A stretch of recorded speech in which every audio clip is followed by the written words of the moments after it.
Linda, are you all ready? Okay. Let's go on the record.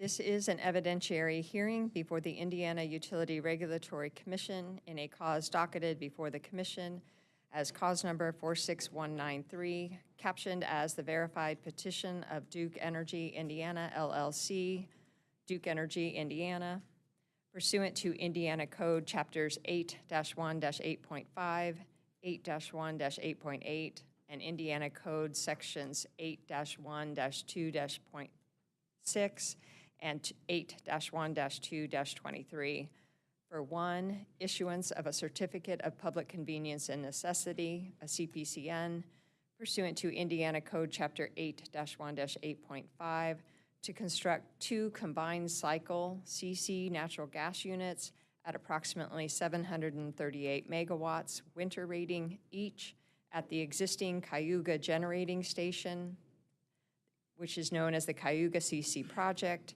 2, approval of the Cayuga CC project as a clean energy project and authorization for financial incentives, including timely cost recovery through construction work in progress, QIP, rate making through a generation cost adjustment, GCA, tracker mechanism under Indiana Code Chapter 8-1-8.8.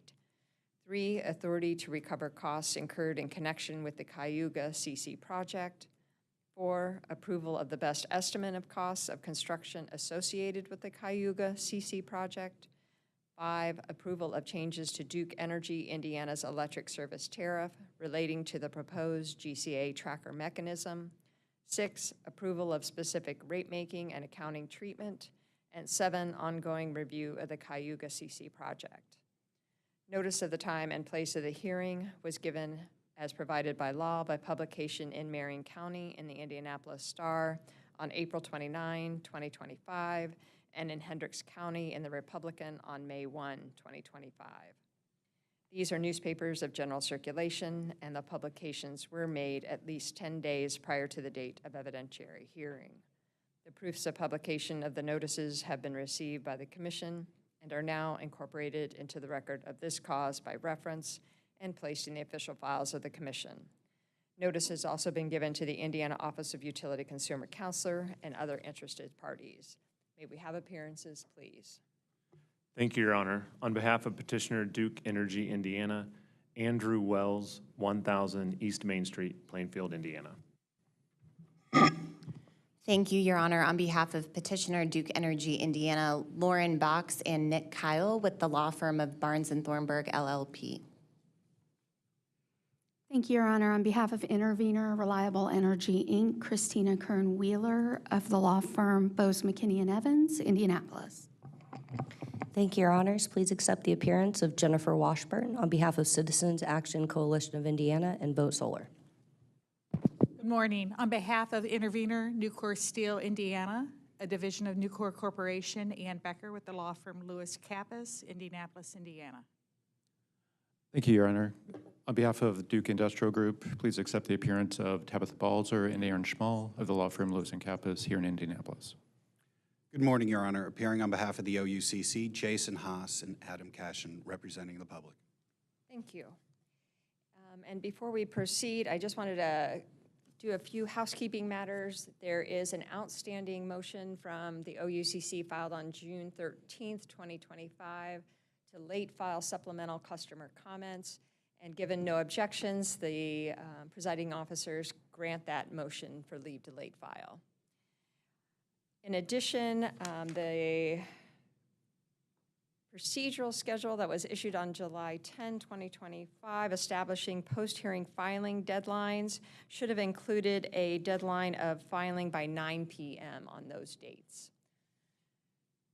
And with that, I will turn it over to Mr. Wells. Thank you, Your Honor. At this time, petitioner would move to admit into the record Petitioner's Exhibit Number 1, the direct testimony of Stan C. Pinniger, sponsoring Attachment 1A, SCP. Exhibit Number 2, the direct testimony of Kelly A. Karn, sponsoring Attachments 2A, KAK, and 2B, KAK. Exhibit Number 3, the direct testimony of John Robert Smith. Exhibit Number 3C, confidential work papers 3 JRS through 14 JRS.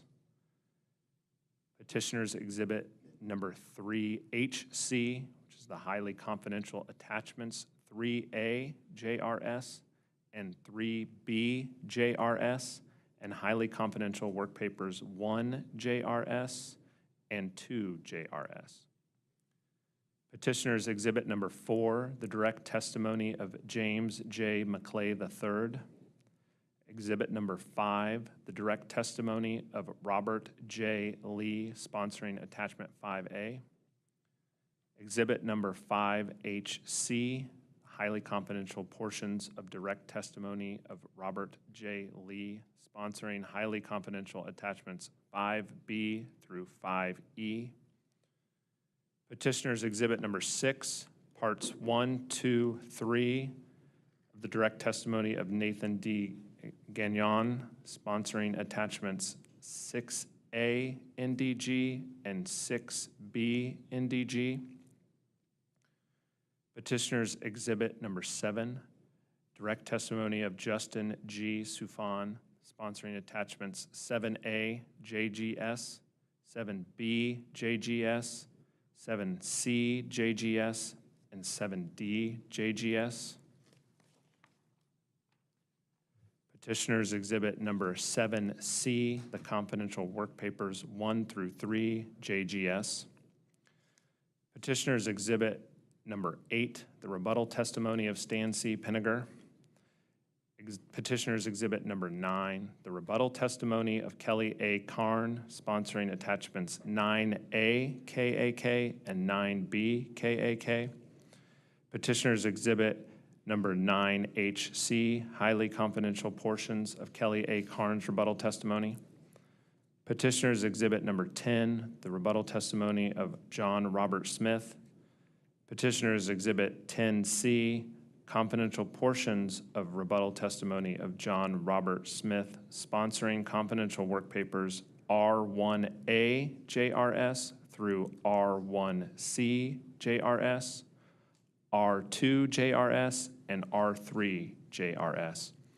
Petitioners Exhibit number 10HC, highly confidential portions of rebuttal testimony of John Robert Smith. Petitioners Exhibit number 11, the rebuttal testimony of James J. McClay III. Petitioners Exhibit number 11HC, the highly confidential portions of James J. McClay III's rebuttal testimony, sponsoring highly confidential attachment 11A JJM. Petitioners Exhibit number 12, the rebuttal testimony of Robert J. Lee, including Petitioners Exhibit number 12HC, the highly confidential portions of Robert J. Lee's rebuttal testimony. Petitioners Exhibit number 13, rebuttal testimony of Nathan D. Gagnon, sponsoring attachments 13A NDG through 13C NDG. Petitioners Exhibit number 14, rebuttal testimony of Justin G. Sufan, sponsoring attachments attachment 14A JGS. Petitioners Exhibit number 15, the rebuttal testimony of William Bill C. Luke. Petitioners Exhibit number 15C, confidential portions of rebuttal testimony of William Bill C. Luke. Petitioners Exhibit number 16, the settlement testimony of Stan C. Pinniger, sponsoring attachments 16A and 16B, noting that attachment 16A is the settlement agreement between Duke Energy Indiana and Reliable Energy, Inc. Petitioners Exhibit number 16C, the confidential portions of settlement testimony of Stan C. Pinniger. Petitioners Exhibit number 17, the settlement testimony of Kelly A. Karn. Petitioners Exhibit number 18, public settlement testimony of Kelly A. Karn, sponsoring attachment 18A KAK, noting that 18A is the settlement testimony, the settlement agreement between Duke Energy Indiana and the Duke Industrial Group. Petitioners Exhibit number 18C, confidential portions of settlement testimony of Kelly A. Karn, sponsoring confidential pages of attachment 18A KAK. Petitioner's Exhibit Number 19, Public Settlement Testimony of John Robert Smith, Jr. Petitioner's Exhibit Number 19C, Confidential Portions of the Settlement Testimony of John Robert Smith, Jr. Petitioner's Exhibit Number 20, Settlement Testimony of Justin G. Sufan. Petitioner's Exhibit Number 21, the Public Settlement Rebuttal Testimony of Stan C. Pinniger, sponsoring Attachment 21A SCP. Petitioner's Exhibit Number 21C, Confidential Portions of Settlement Rebuttal Testimony of Stan C. Pinniger. Petitioner's Exhibit Number 22, Settlement Rebuttal Testimony of Kelly A. Karn. Petitioner's Exhibit Number 23, Settlement Rebuttal Testimony of Justin G. Sufan. Petitioner's Exhibit Number 24, Petitioner's June 18th, 2025 response to the Commission's June 17th, 2025 docket entry. And finally, Petitioner's Exhibit Number 25, the petition in this cause. Thank you. Any objections? No objection. No objection from Industrial Group, Your Honor. No objection, Your Honor. No objection, Your Honor. No objection, Your Honor. Thank you. Then petitioner's exhibits as identified by counsel are admitted into evidence. Thank you, Your Honor. Ms. Wheeler. Thank you, Your Honor. At this time, Reliable Energy as intervener would like to move to admit into the record Reliable Energy Exhibits 1 and 2, which is the settlement and settlement rebuttal testimony of Michael Nasi. Any objections? No objection from petitioner. No, Your Honor. No objection, Your Honor. No objection, Your Honor. No objection, Your Honor. Thank you. Then Reliable Energy's Exhibits 1 and 2 are admitted into evidence. Thank you, Your Honor. Ms. Washburn. Thank you, Your Honor. CAC and Vote Solar would move into the record what has been marked as CAC VS Exhibit 1, the direct testimony and attachments of Benjamin Inskeep. CAC VS Exhibit 1C, the confidential pages of Mr. Inskeep's direct testimony. CAC VS Exhibit 1HC, the highly confidential pages of Mr. Inskeep's direct testimony. CAC VS Exhibit 2, the testimony in opposition to the settlement of Mr. Inskeep. CAC VS Exhibit 2HC, the highly confidential pages of Mr. Inskeep's testimony opposing the settlement. And CAC and Vote Solar would also move at this time into the record what's been marked as CAC VS CX1, which is the stipulation between CAC, Vote Solar, and Reliable Energy in lieu of cross-examination of Mr. Nasi, as well as CAC Exhibit 5, the stipulation between CAC, Vote Solar, and Duke Energy in lieu of cross-examination of Ms. Karn. CAC CX5C, the confidential information associated with that stipulation. CAC VS CX5HC, the highly confidential information associated with those stipulations. I would note for the record that CX5, 5C, and 5HC each have a disk associated with those documents. No, Your Honor, they have not. The stipulation was reached late yesterday. We're happy to pre-file, but it has been marked and provided and verified by Duke. If you'd like, we can pre-file that. It's a lot of Excel and bulky documents on the disks. Okay. Are there hard copies of any of those exhibits, or is everything on a CD? Yes, there are hard copies associated with 5, 5C, and 5HC, as well as a disk for each of those. Okay. Any objections? No objection from petitioner. Thank you. No objection, Your Honor. No objection, Your Honor. No objection, Your Honor. No objection, Your Honor. Thank you. Then CAC VS exhibits as identified by counsel are admitted into evidence. Ms. Becker. Thank you, Your Honor. Nucor has no evidence. Thank you. Mr. Small. Thank you, Your Honor. At this time, we would offer into the record what's been marked by the court reporter as Industrial Group Exhibit 1, the verified testimony of Colin T. Fitzhenry, IG Exhibit 1C, which are the highly confidential portions of Mr. Fitzhenry's testimony, IG Exhibit 2, the settlement testimony of Mr. Fitzhenry, and IG Exhibit 3, the settlement rebuttal testimony of Mr. Fitzhenry. Any objections? No objection from petitioner, Your Honor. Thank you. No objection, Your Honor. No objection, Your Honor. No objection, Your Honor. No objection, Your Honor. Thank you. Then IG Exhibits 1, 1C, 2, and 3 are admitted into evidence. Thank you, Your Honor. Mr. Haas. Thank you, Your Honor.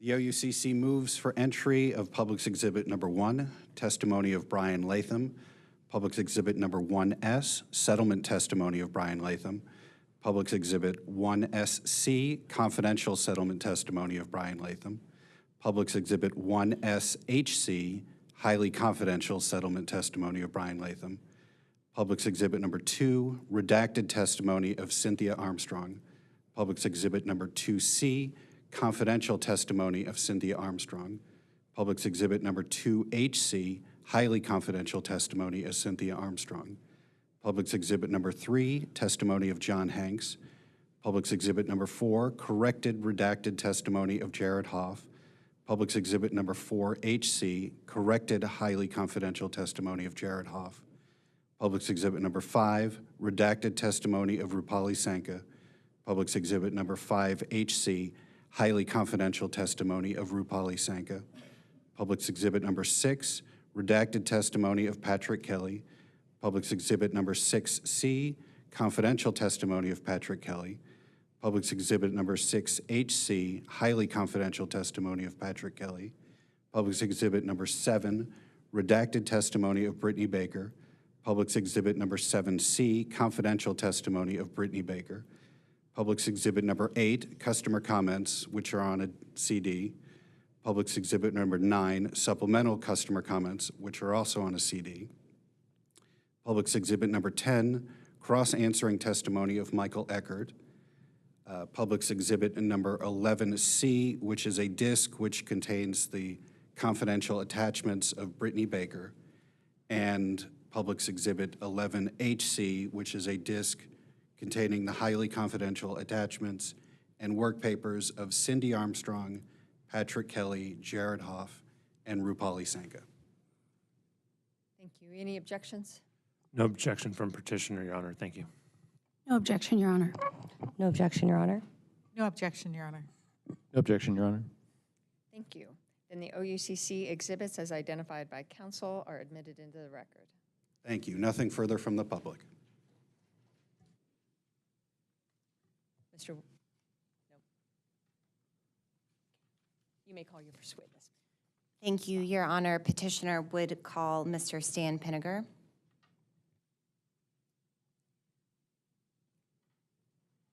Mr. Pinniger, will you remain standing? Thank you. Do you swear or affirm that the testimony you will provide in this cause will be the truth and nothing but the truth?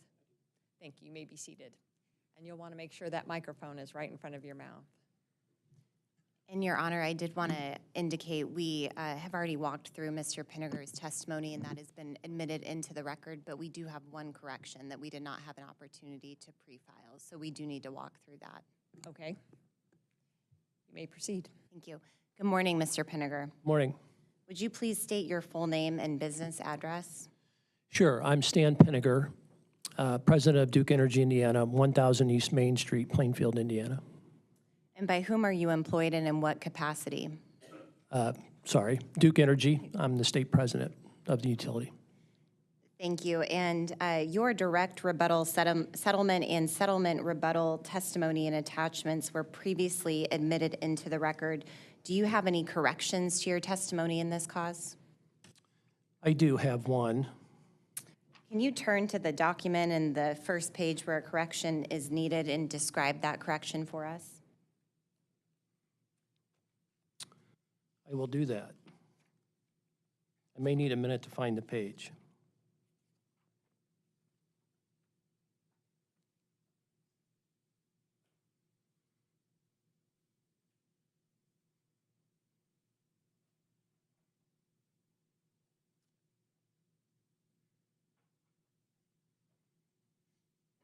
Found it. Page 10. And which version of your testimony are you in, Mr. Pinniger? Your direct testimony? Revised direct testimony, Okay, page 10. line 20. And will you describe that correction that needs to be made at line 20, please? Yeah, the number 3 needs to be changed to 4. Duke Energy has had to derate the units each of the past 4 summers. And can you mark that in the court reporter's copy, Mr. Pinniger, and initial that, please?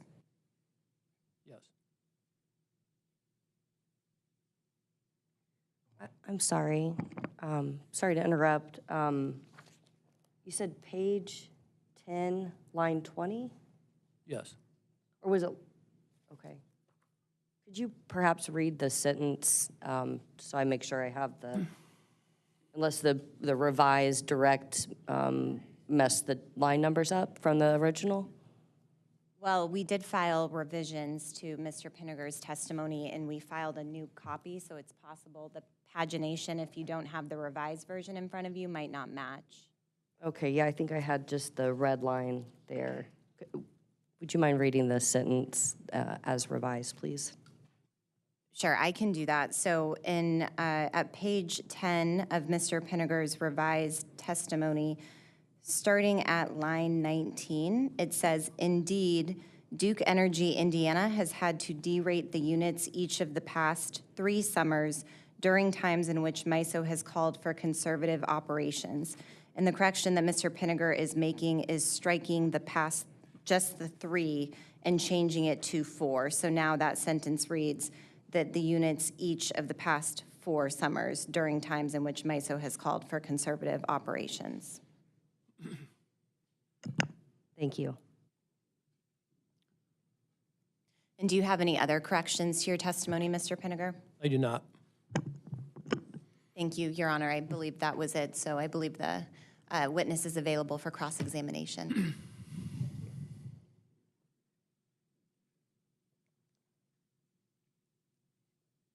Ms. Wheeler, any questions? No cross, Your Honor, thank you.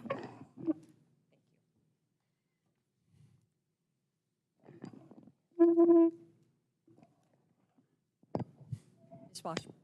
Thank you. Hopefully, my line numbers will align. I did not realize it revised all of your direct testimony line numbers here. So we will work to this together, Mr. Pinniger. Good morning. Morning. Your Honor, could I have just 2 minutes to pull up my testimony, just in case that is an issue now? Yes, let's go off the record. Thank you.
Let's go back on the record.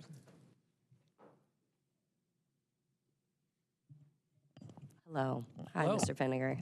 How are you doing? I'm well, thank you. Good. I was just looking back, and I was surprised to see how long you've been with Duke now. Sometimes I am too. Let's see, 2012. Is that right? That sounds right. Yeah, 2012 is when you were, if you look at your direct, That's correct, yes. yes, 2012. Before that, you were at the Indiana Energy Association, correct? That's correct. Thank you.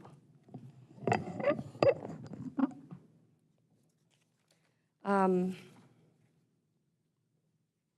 like to walk through your testimony submissions a bit. Have you evaluated whether the Cayuga CC project is consistent with the 5 pillars of reliability, affordability, resiliency, stability, and environmental sustainability? Absolutely, yes.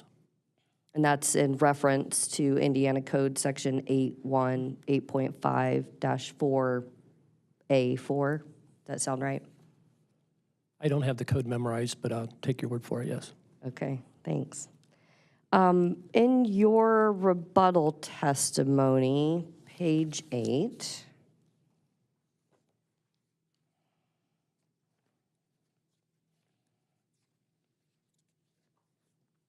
lines 9 through 13. A moment, please. Sure.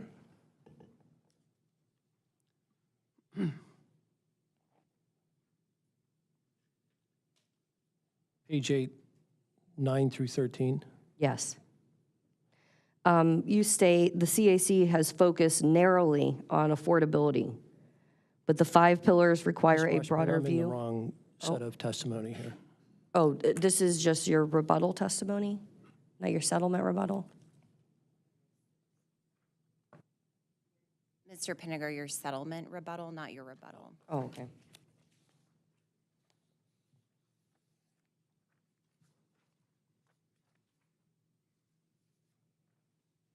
Page 8. Ms. Washburn, page 8. No, I was right. I was, your rebuttal testimony, which is your Exhibit 8, page 15, lines 9 through 13, unless we have a new version for that one, too. This is your rebuttal testimony, filed May 29th. Must be a different version. I have a question on page 8, lines 9 through 13, rather than a response. Page 15, 15. yes. Exhibit 8, lots of numbers. Okay, sorry. No problem, no problem. Thank you. I found it. I forget your where you started, though. I understand. Okay, lines 9 through 13 on page 15 of your rebuttal testimony filed May 29th. Got it. You state the CAC is focused narrowly on affordability, but the 5 pillars require a broader view. It is not enough, as witness Inskeep urges, to isolate the anticipated rate impact of a particular decision and claim that it challenges affordability.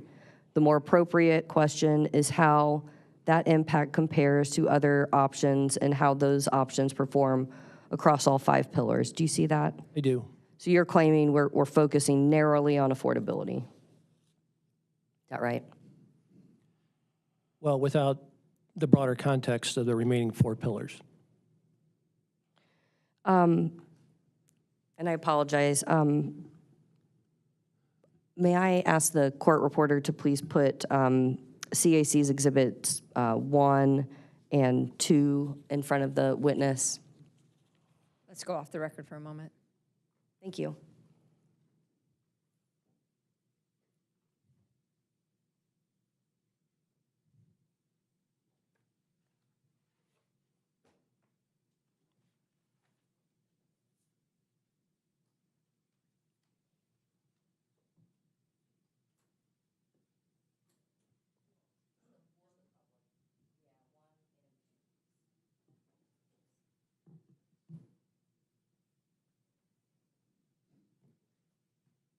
Thank you.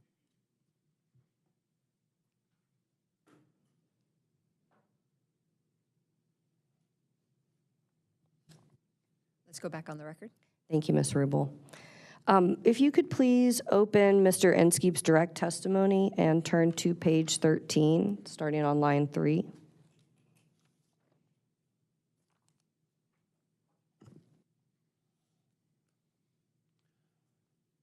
you see that?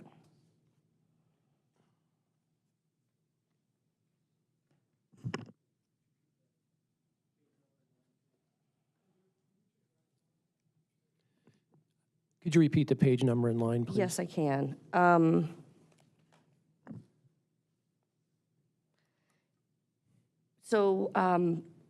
Starting page at page 13, starting at line 9.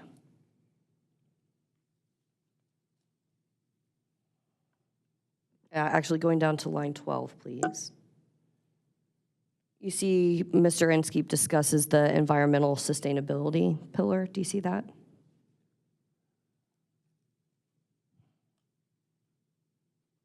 On line 12? Yes, starting Yes. at 12. And he continues to discuss the environmental sustainability pillar in the next pages of his testimony all the way through page 20. Is that correct?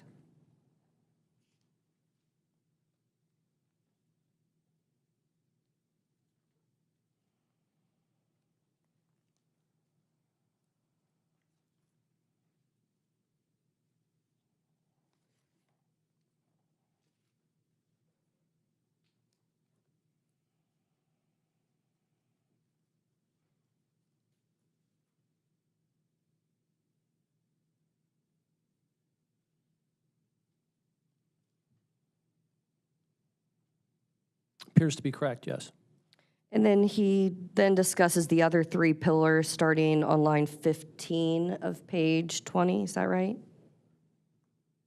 Appears so. And so based on that, we did cover and didn't just focus on the affordability pillar. Is that right?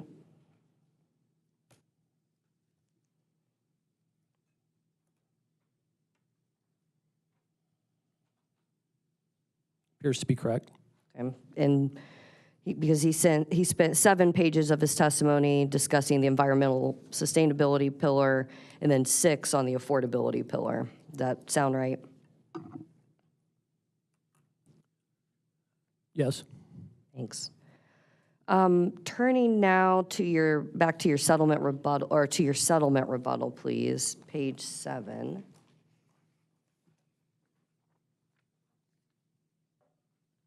Settlement rebuttal. Yes, please.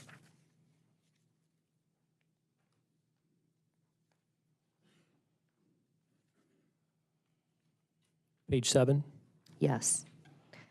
And here you, starting on page 7, you talk about the affordability pillar again, correct?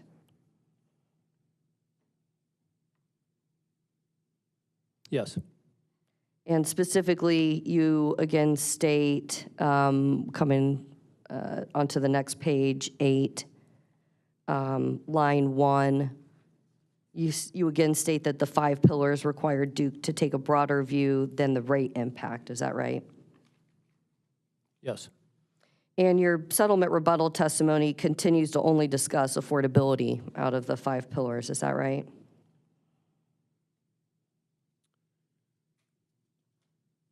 Well, there's a line on page 8 where I reiterate that we have spent considerable time addressing the remaining pillars, and I wasn't going to do that again in this settlement rebuttal. Okay. And then on page 8, line 16, you cite to CAC's residential impact analysis. Is that right? Yes. And you state, page 9, line 13, how you are proud of the residential impacts that have occurred over over these periods identified? Yeah, I was speaking to the CAGR analysis that was part of, I believe, the CAC's spreadsheet work, delineating the commission's annual bill comparison.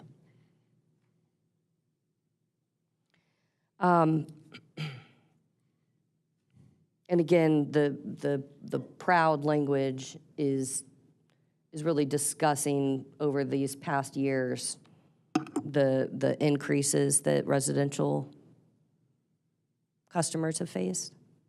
The proud aspect of the testimony was directly attributable to, which I believe the, the work was provided as an attachment to this filing. And I made the point that over the 20-year CAGR, a 2.9% annual increase on average, I am proud of, yes, as well as the 10-year average of 3.5% over that period of time.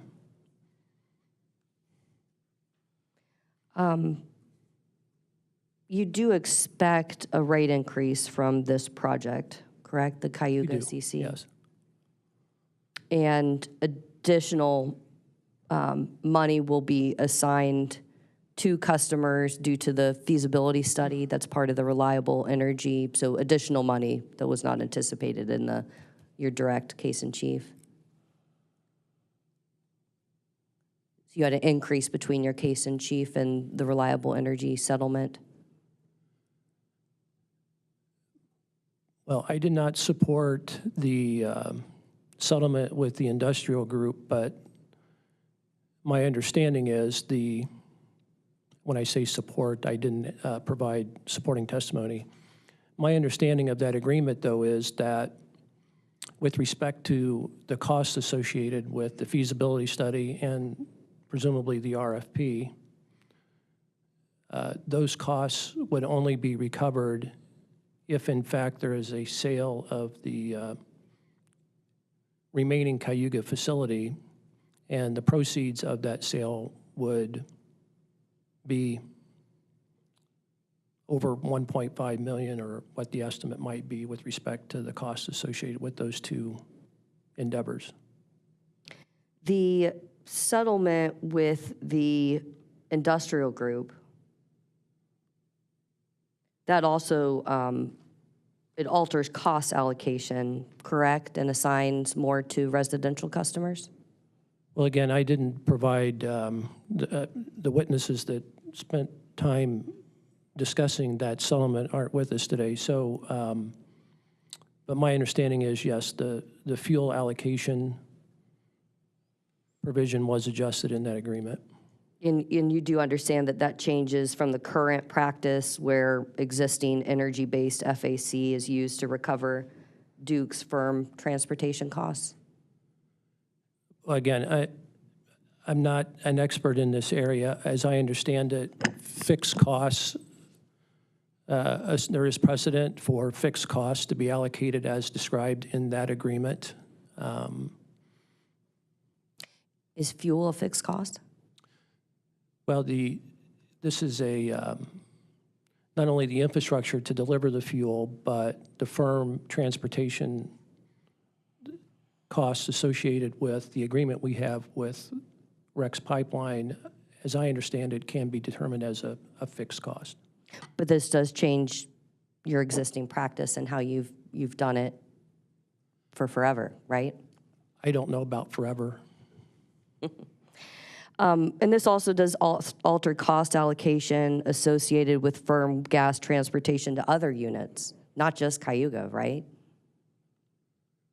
Are you aware of I that? don't know the answer to that question. Okay, so you're not sure that the settlement that Duke reached with industrial group impacts units, firm gas transportation to units besides the project at issue in this case. You're not sure about that?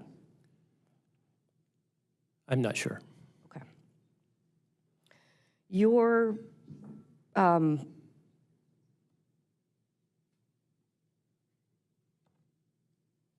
aware that CAC estimated a roughly $29 per month residential bill impact. Are you aware of that?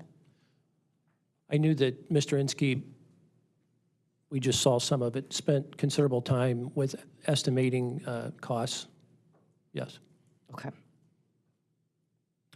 And Mr., you're aware Duke did not provide a revised bill impact estimate, correct? Mr. Soufan projected rate impacts for the first 5 years of the project. But not the impact of the entirety of the project, correct? No, his position, which I appreciate, is that it would have called for too much speculation to provide an estimate. Would you agree that there's a lot of uncertainty and speculation in the IRP process and forecasting gas prices and really every part and parcel of this filing? Is that not based on forecasts and best estimates and hypotheticals? And Well, they are based on best cost estimates and projected costs, and they're not just pulled out of nowhere. They come from, particularly with respect to the IRP, as you're aware, we spent over a year running models, providing, I think, very aggressive application of testing and verification of the best costs available at the time. I think it's fair, though, that particularly in this atmosphere, if you were to demand certainty, you wouldn't be in a position ever to propose a major construction project like the one before us, which we certainly need to serve our customers in a reliable fashion and frankly meet the 5-pillar requirement that is the burden that is placed upon us as a service provider. don't you think customers deserve to understand any type of full forecast of the cost that's going to be asked for them to pay of this project? Well, we're going to be providing that. We have done our best at this point in time, which is what the statute requires us to do. And we will be transparent. I think that we work hard to be transparent on everything that we do, and certainly that will be the case with this project as well. We have provided through a tremendous amount of work the best possible estimate that we can provide at this time. But not a full bill impact assessment at all? Just 5 years, 5 years. which does underestimate the cost that ratepayers are going to be asked to pay, correct? I don't agree with that, no. So you can promise us it won't cost residential customers $29 a month once the project is put in service? Well, I was talking about the first 5 years. I think my impression was, your question was that Mr. Soufan's estimate was underestimating the cost, at least for the first 5 years, and I don't agree with that. But Duke has not put forward a full estimate of what the cost is going to be for residential customers, right? For the first 5 years? Well, he attempted to do that in his testimony, I believe. Going back to the IRP, you're aware that Duke had 0 wind selected for 10 years? Does that strike you as strange? No, I mean, the models, Mr. Ganon's work and his team's work, again, really extraordinary amount of work put into determining a portfolio, both short-term and long-term, and I don't know the particulars around certain resources, but for whatever reason, in those models, wind was not chosen as the resource of choice.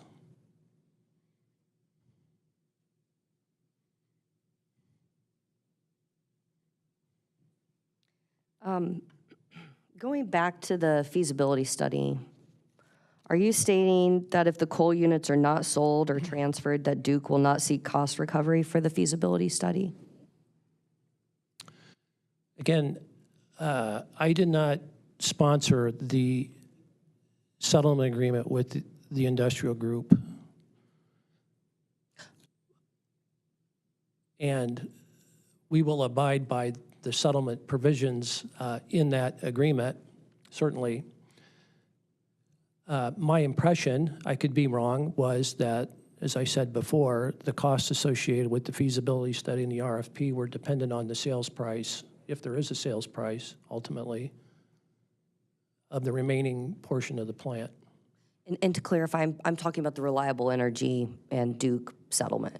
Okay. So when we were repeat the talking about question, please? the feasibility study for the sale of the coal units rather than Duke's prior plan to retire the units, I thought I heard you say earlier that if the coal units are not sold or transferred, that Duke will not seek cost recovery for that feasibility study contemplated in the Reliable Energy settlement? I don't, like I said, I don't remember that particular portion of the agreement that was impacted by the industrial group agreement. Okay. And okay. whatever that agreement says, we will abide by.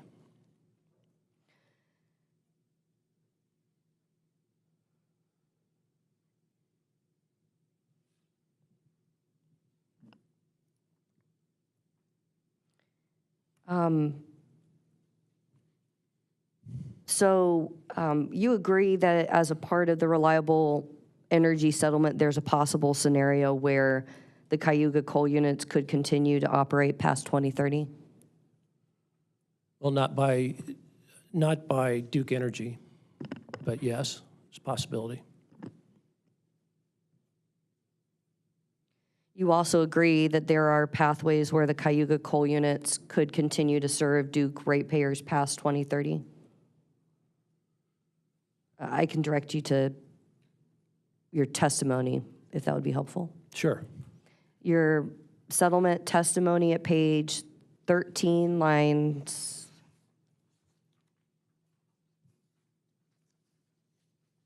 give me just a minute.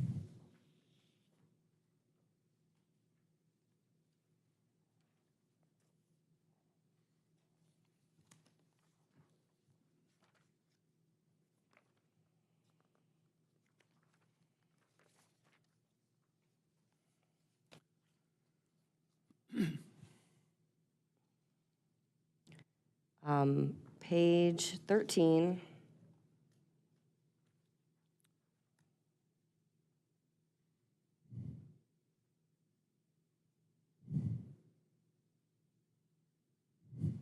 I have the quote, and I put line 13, or line 19 to 12, but that does not make sense. Oh, there it is, line 19 to, I just inverted the numbers, 21. You note, Sorry, what line did you? line 19 on page 13 of your rebuttal, your, sorry,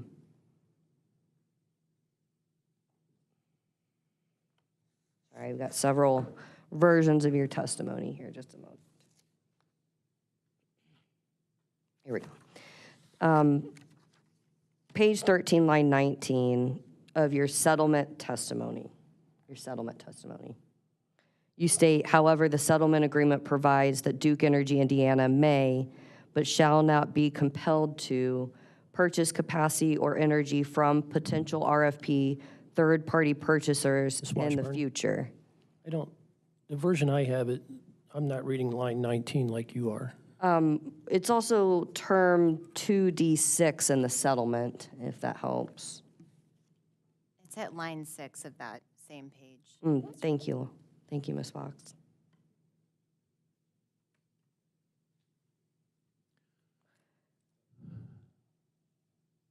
Do you see that? Yes. So this does contemplate a pathway where the Cayuga coal units could continue to serve Duke Energy Indiana ratepayers past 2030, correct? Well, a lot has to happen, and for that to come about. And currently, we don't show a need for additional power, but we don't know what the case may be in 2030 or beyond.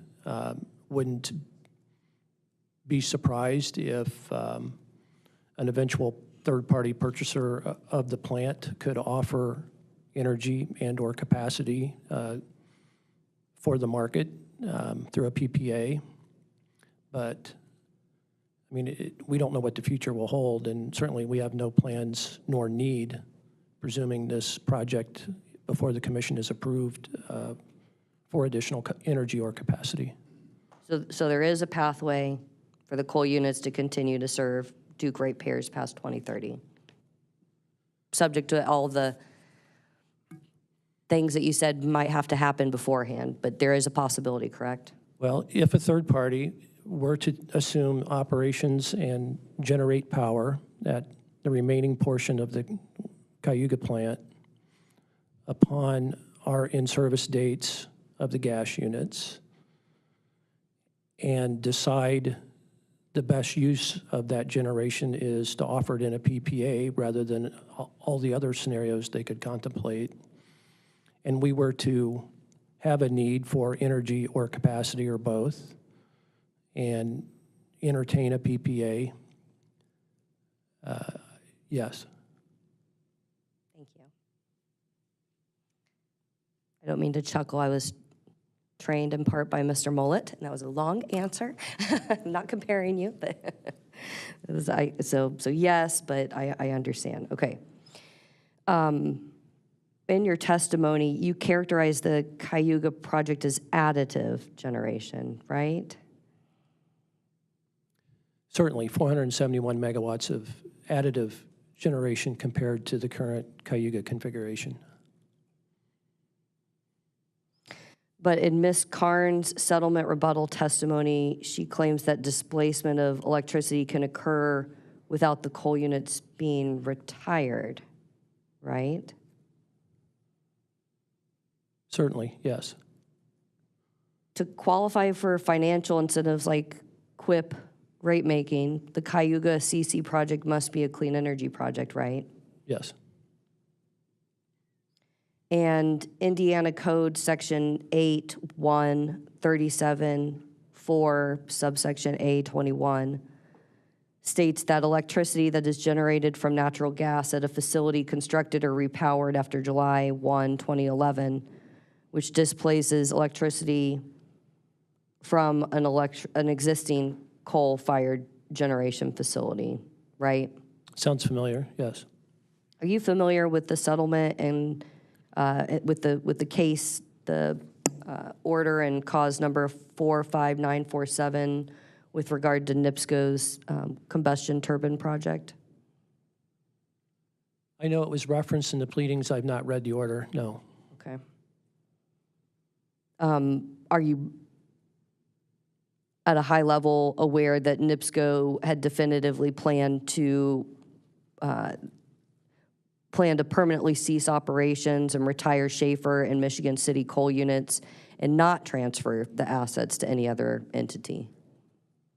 Are you aware of that? Not directly, no. But here, Duke is not going through the retirement process, right? You're not going to be... We plan to, yes. But we will go through another process to determine if ultimately a third party can find value in the remaining assets at the Cayuga station.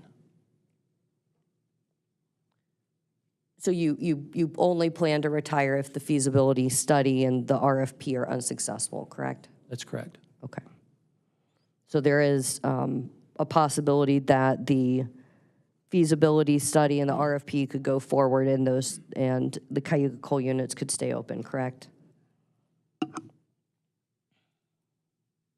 There is, yes.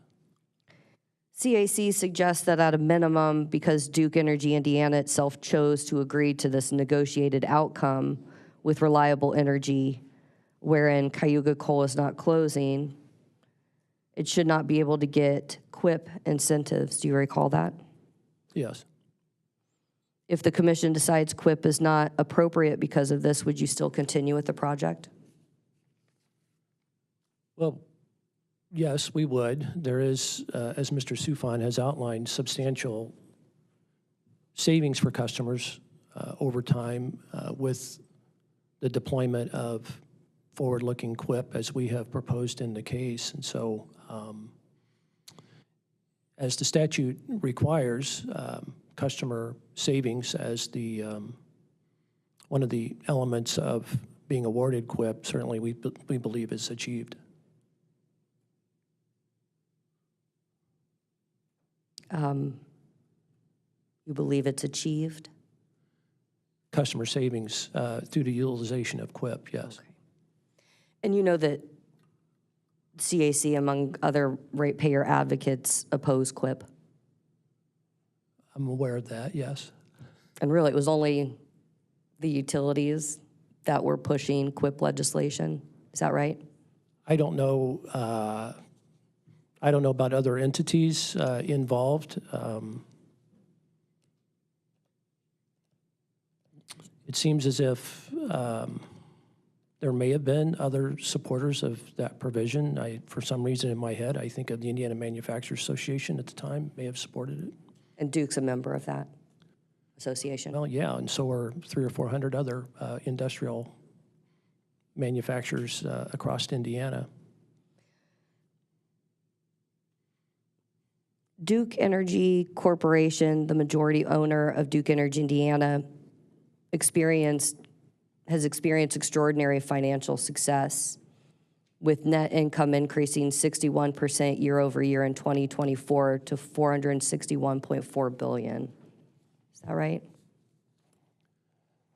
Well, you used a lot of adjectives in that question. I don't know the exact figures of Duke Energy Corp's financials.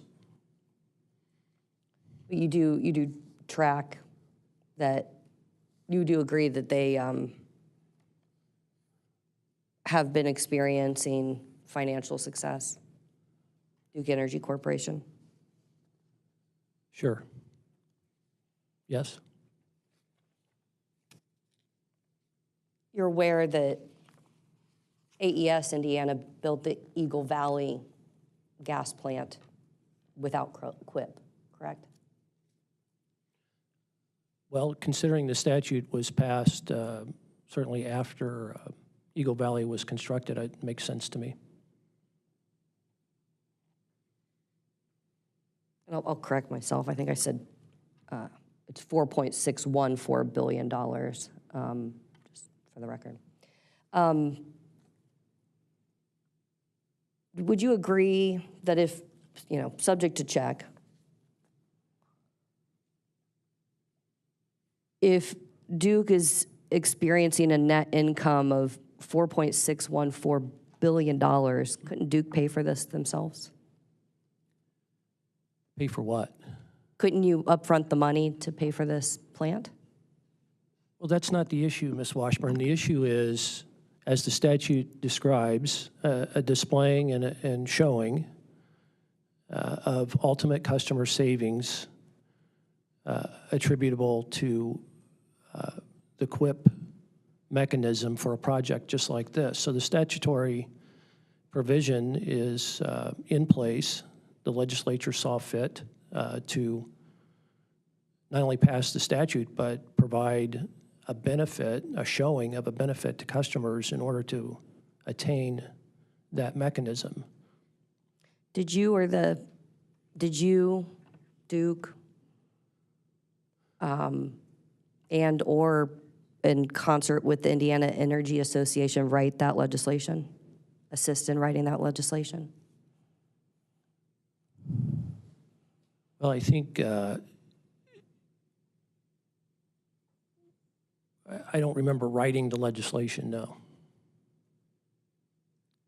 Not you in particular, but did the IEA or Duke have a hand in writing that legislation? We advocated for it, yes. Okay. And as we've discussed, ratepayer advocates have issues with QUIP claiming it's an interest-free loan and there's an incentive to overspend and not manage budgets well. Are you familiar with those arguments? I've heard those arguments, yes. I don't agree with them, but I've heard them. Bringing up a sore subject, ratepayers have experienced a lot of cost overruns with the Edwardsport power plant, correct? Well, that, as you pointed out when we began, that experience was before my time with the utility. I know some of that history. This power plant is the most expensive proposed in Indiana since Edwardsport, is that right? I don't know exactly how it ranks in that paradigm you describe. It is a substantial investment, but overall, for the benefit of our customers, and again, citing the 5 pillars and the other obligations that we have to serve, I feel confident that it's the best choice in the short and long run for our customers. Do Duke shareholders stand to make a sizable return on this project? Well, the law allows a public utility to earn on its investment, and that will be the case in this project as well. Mr. Inskeep estimated in his direct testimony at page 13, lines 6 through 8, that Duke Energy Indiana shareholders would earn an estimated $2.8 billion return on investment. Do you think that's fair? Well, I don't know if it's correct. We did not do an analysis on Mr. Inskeep's testimony. I personally have no idea what the ultimate earnings associated with this plant will be, but I do know it's needed. Through all the testimony that we provided, the IRP work, the dramatic need for energy and capacity that we have as a utility, and that certainly MISO has as a system, really demands that a plant like this, 2 plants, 2 units, be built and provide all the attributes that not only our system needs, but many are clamoring for.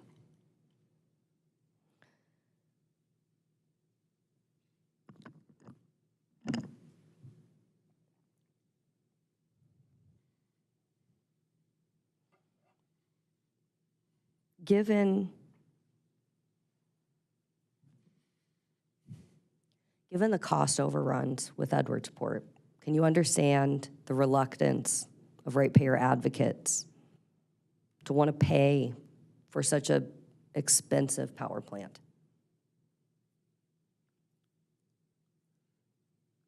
Is there a question? Can you understand that? Can you understand the reluctance of ratepayers? Well, no one likes a higher utility bill, but again, we're in a position where this has gone through this proposal has gone through tremendous scrutiny, both within this proceeding as well as through our IRP process. And they are units. It's a proposal that will benefit our customers for many years to come. It'll bring attributes that are really at the top of the headline these days with respect to dispatchable, reliable, efficient generation that I think we all can agree that is needed. Would Duke shareholders agree to cover any overages? Well, that'll be determined likely in this room if it were to happen. I can tell you that we have confidence in the best estimate of costs. The industrial group agreement puts additional parameters around scenarios in which that best cost of estimate is off. We'll be in here on a semi-annual basis to discuss the plant and its expenses, and we're going to do all we can, as we have in the past. Ms. Washburn, I would submit that spreadsheet that we looked at earlier provides some evidence, important evidence, of Duke Energy Indiana's attention to annual and long-term rate increases at 2.9% and 3.5% over 20 and 10-year horizons. And incidentally, for the second year in a row, maintaining the lowest average bill among our peers.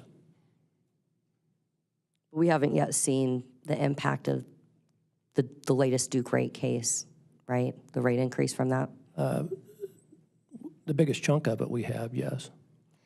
You mentioned that you estimated the long-term increases, but you didn't do a residential bill impact analysis beyond the 5 years, right? That's correct. Edwardsport started off at about $1.8 billion, $1.9 billion, ended up at $3.5 billion with a $900 million write-off or so. That's a sizable escalation, right? Yeah, and it was taken care of, I don't know if it was in this room or the past hearing room, but there are processes for that. And Ms. Washburn, there are distinctions between the Edwardsport plant and building a combined cycle. Combined cycles are being built all over the country, as you know, at this point, or plan to be. We're building them in other jurisdictions. There is great familiarity with how to build, how to plan for, how to build, and how to operate combined cycles.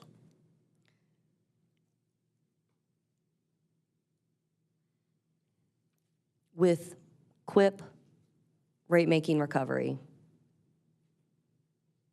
it's hard for us to get halfway down the road or three-quarters way down the road and pull the plug, right? If ratepayers are paying along the way with QIP rate-making, it's hard for the commission to be put into that position, right? If overages and cost escalations continue. Well, your previous question proved that they had been in the past and took action. And there's benefits to QIP too, not only the savings that is outlined in Mr. Sufan's testimony, but also gradualism, the avoidance of rate shock, which would happen once the plant is put in service if we were to go down that path. There's actually fewer earnings associated with, for the utility that you spoke about earlier, associated with QIP when the cash is paid. The cash flow is more in real time to the utility. So again, will Duke commit to covering, Duke shareholders commit to covering overages or forfeiting a certain amount of profit if there are increases above this initial estimate of $3.33 billion? We'll commit to being overly transparent with the commission and you all as interveners and have those discussions as time goes along. Again, Mr. Smith and others have spent considerable time, as you're aware, and his team in negotiating with our EPC contractor, and there is confidence in the best cost estimate that is before the commission. Are you've spoken to the IRP. Yes. In 2035, your 2024 IRP says that you'll have more than 6,000 megawatts out of the 7,700 megawatts in your portfolio, or nearly 80% of your installed capacity is natural gas. Does that, you recall that? I don't know the exact figure. I do know We don't have a lot of gas currently. It's another reason that this project makes sense for our system. We don't have dispatchable resources that can ramp effectively up and down as coal units are being expected to do now and really weren't built to do. I also know that what I expect you're reading was based on an IRP model that contemplated EPA 111 being in place. And so as time moves along and we understand the policy decisions around EPA 111, I would expect updates to be made to our IRP to reflect those changes. But Duke hasn't done that here, right? Well, 111 is still in place. But And I'll say, the 111 issue is, one of those issues that you didn't mention earlier, but the public policy changes that we've experienced really in the last 5-6 years. Again, if you wait for something to happen, going back to our earlier conversation, you would never get anything built, and we know we need to build.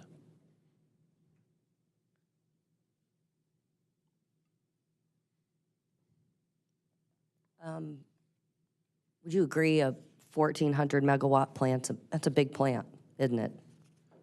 Yeah, and we need it. Again, for the energy and capacity needs that we have forecasted, as you know, we're currently purchasing a substantial amount of capacity in the bilateral market and ended up coming out of the MISO auction,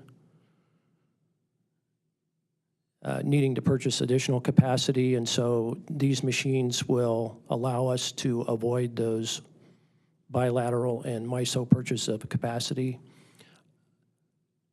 Our service territories, fortunately, had a lot of growth. We've added 126,000 customers since our last baseload plant that you mentioned earlier was put in service. We are growing our customer count at a very respectable 1.8% per year currently, and we've projected that by the time these units are put in service in 29, we'll have added an additional 80,000 customers, and by 2030, approximately 100,000 customers. And in addition, we have excellent economic development projects in our queue throughout our service territory that aren't data centers, by the way, that are customers growing in our service territory, which I think is another indicator of the affordability that industrial customers appreciate in our willingness to work with them in that regard, as well as new advanced manufacturing plants. So we're building these units to serve a growing customer base, and they're desperately needed.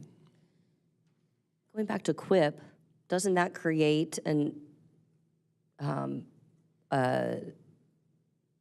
equity concern between the ratepayers paying now versus all this development and economic development and perhaps data centers or advanced manufacturing that are coming later, where they're not paying for that, but they're going to get the benefit of all of us paying for it?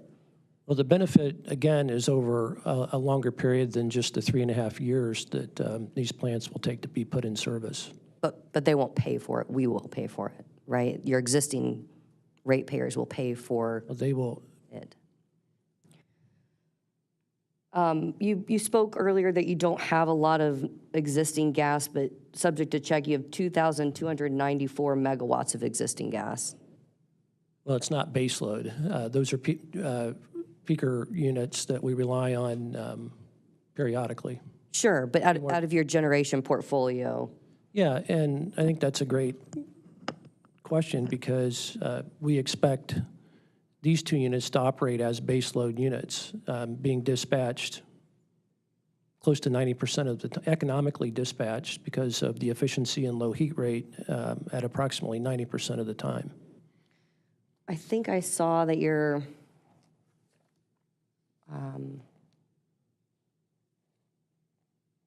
generation capacity is about 6,900. So you're already at 2,294 megawatts of existing gas. And then you're going to be going up to more than 6,000 megawatts out of your 7,700 megawatts forecasted by 2035, or nearly 80%. Does that, given that your preferred portfolio scored poorly on fuel market exposure, are you concerned about fuel market exposure? Always concerned about the price of fuel, but I'll say again, I believe what you're reading from is a portfolio that is based on the parameters around EPA 111. And again, as EPA and others continue to evaluate EPA 111, I would expect a reevaluation of our IRP. I know that repowering, refiring, or co-firing units at Gibson without 111 is not an optimal scenario. What are you expecting to change? I don't know. We haven't done that analysis yet. I mean, the rule is still in place. I'm sure it'll be litigated. We'll see. So gas volatility is a reality, wouldn't you agree? Well, it can be. That's one reason I was pleased to have the opportunity to enter into the agreement with Rex Pipeline that we were able to achieve. Doesn't necessarily take away the market-based volatility, but we know that transportation will be provided to serve those plants. And again, Ms. Washburn, I want to distinguish between the real need for what we consider to be baseload generation that these two units will provide us versus the peaker units generally that you are referring to in that large, at least one of those large delineations of gas versus other resources. We need those peaker plants. We've proven that in the last few summers, and they've performed well. But this has proven through a significant IRP analysis and like analysis to be the best option for many reasons for our customers.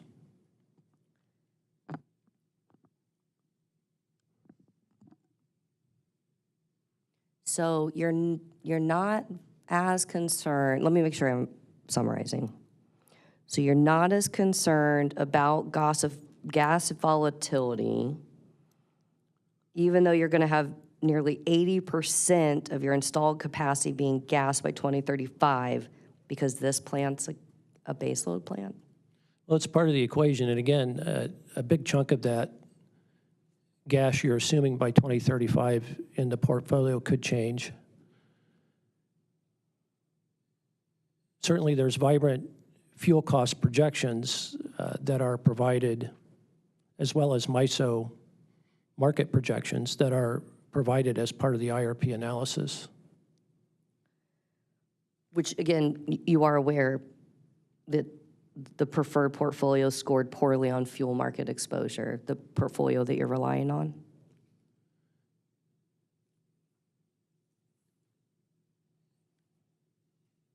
That was based, again, on a 111 compliance plan that had a significant amount of gas at Gibson Station. We have no baseload gas generation capacity that is able to provide the attributes that we know we need, that these two units will provide us at Cayuga.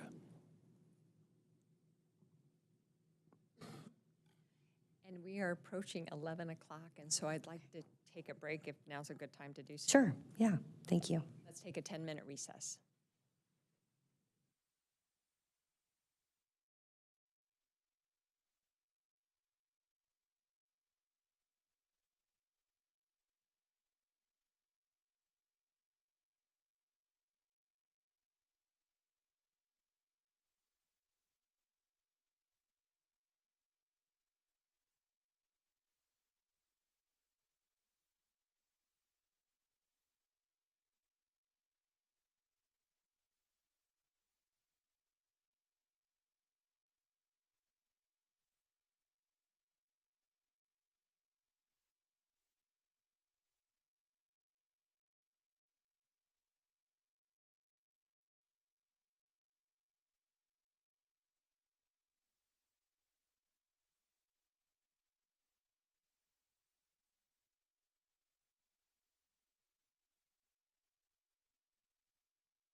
Okay, let's go back on the record. Ms. Washburn. Thank you, Your Honor. Hello again, Mr. Penninger. Hi there. Hi. At page 13, line 18 of your rebuttal, you talk about the repurpose. Just a moment, please. Oh, I'm sorry. Yep.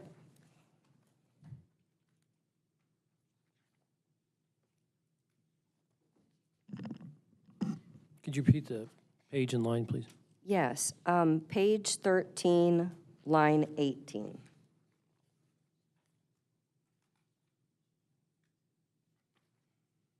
Okay. You talk about about repurposing many of the coal assets. Do you see that? Yes. So you would mean existing, for example, existing transmission switch yard at the coal plant to be repurposed for the CC units? Yes.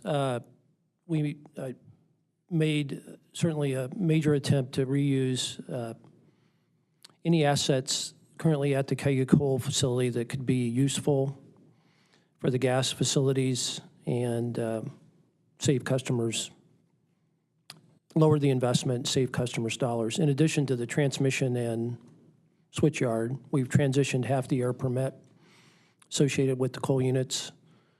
It's very likely we'll use the water intake and discharge facilities currently utilized at the coal facility, and obviously the land that's part of the current facility. And the transmission interconnection rights for the coal units would be used for the CC units? That's correct, 1,050 megawatts. And then, as you mentioned, the CC units air permit relies on the closure of the coal units for netting? That's correct. And the water intake and discharge for the CC units assumes the coal units retirement? That's correct. And then as you mentioned, the land use at the coal site would be needed for the CC project, correct? That's correct. So is all of that up in the air with the feasibility study? No, it's not. We intend to fully utilize all of those assets. The water intake and discharge is still in question. There may be the opportunity to utilize a well more efficiently than that current system.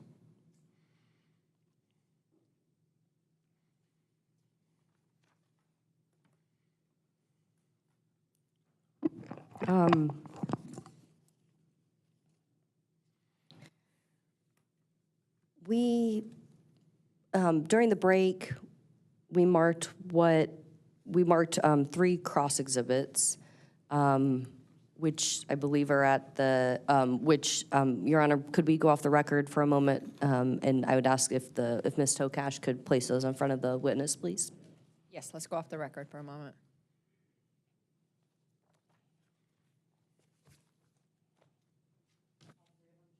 Yes, please.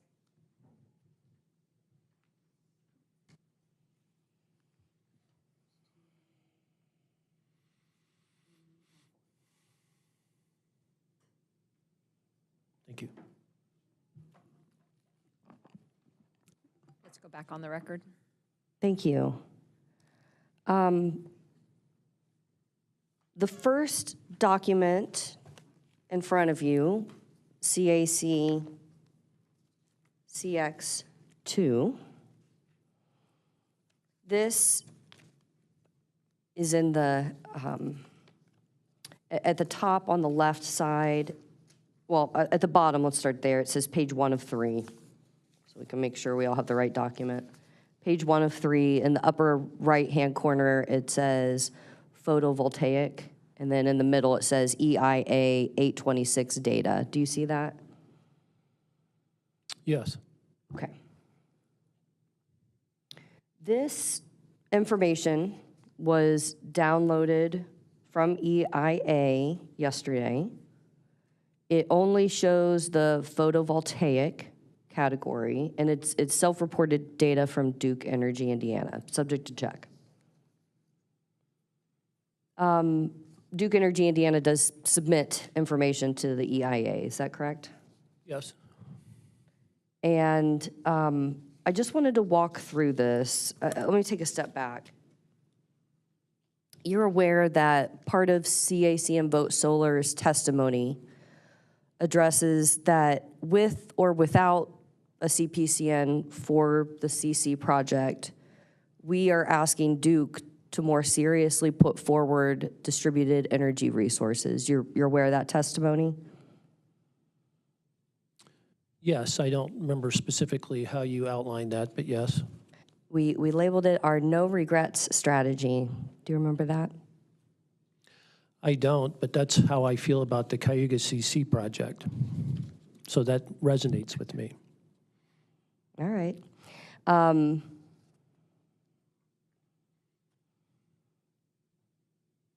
Do you agree it's important for Duke to diversify its resources, including distributed resources? Absolutely. I think that's in part what we're doing with what's before the commission today.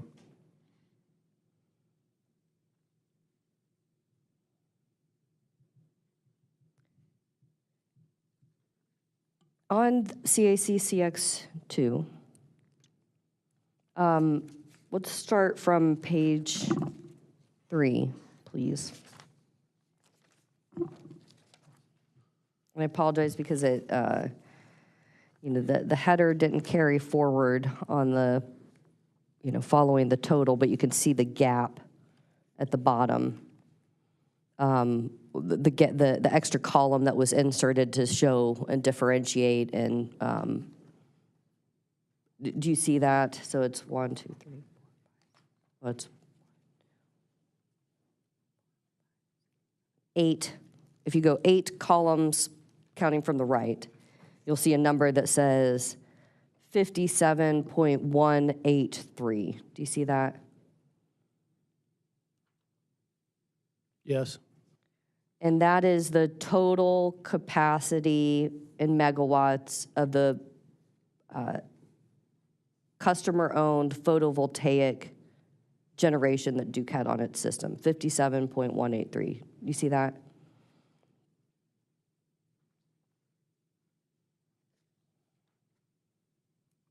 Yes. If you go to the last row on page 2, that just shows from, the May 2023 that from the total there is 75.193 megawatts of customer-owned photovoltaic. Do you see that? Yes. And if I take 75.193 minus 57.183, I put the math up there so we didn't have to do that on the stand, and it says to the right of that 75 number, it says 18.010. Do you see that?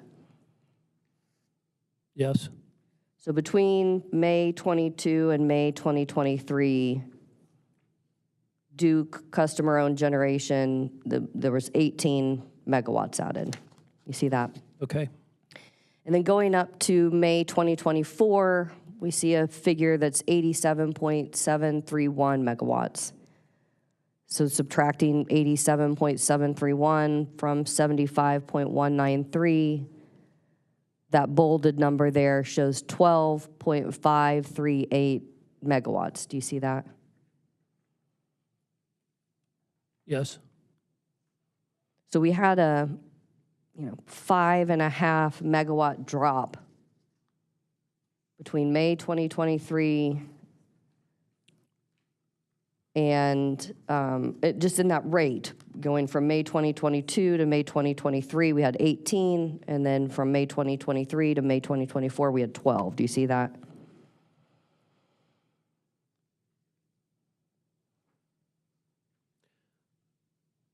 I don't understand how you're saying it's a drop. It appears to be additive to me from 75 megawatts to 87. I'm talking about the rate of, so it is additive. So between May 2022 and May 2023, you added 18 megawatts. Okay. Between May 2023 and May 2024, you added 12.5 megawatts. And then going from May 2024 over to the first page, top row, you added 12.6 megawatts. Okay? Would you agree with me that the rate of customer photovoltaic additions has either slowed or stalled? Slowed or what? Stalled. Slowed down. It's stalled, S-T-A-L-L-E-D. Are you implying that the utility has slowed or stalled, or the customer interest has That slowed? the actual customer additions has slowed or stalled. Well, I suppose if you base it on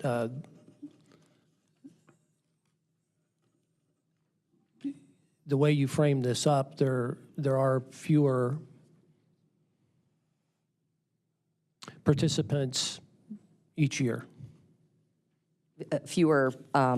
There's less capacity megawatts being added over time. Fewer capacity in megawatts, right? Yes.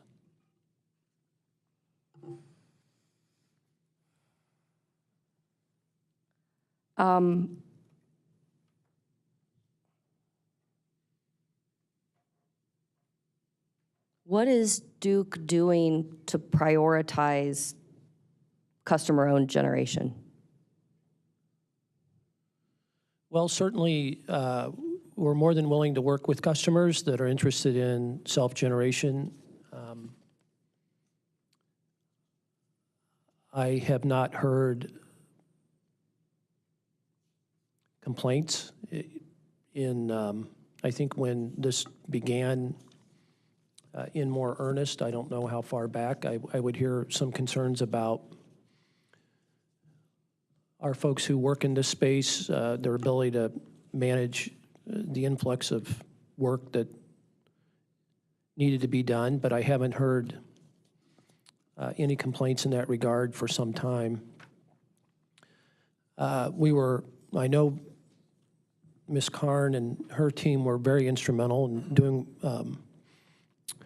significant work in the Solar for All project that was, I guess, recently shelved by the federal government, but they were cooperating and I think engaged heavily with certain groups that were working to deploy those dollars around our service territory.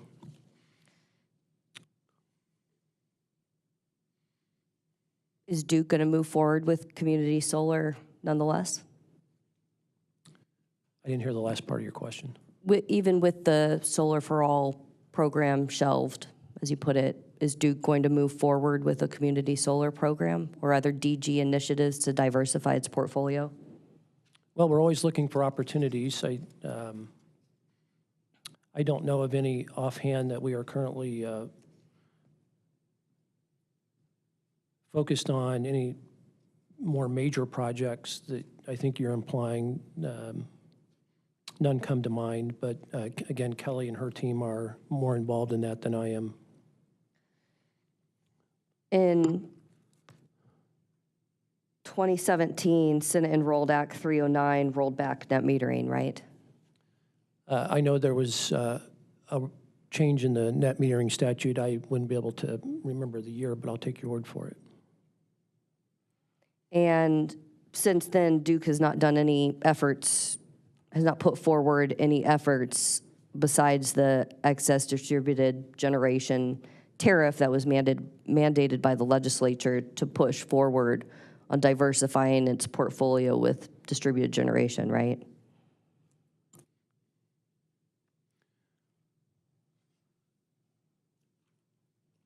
None come to mind.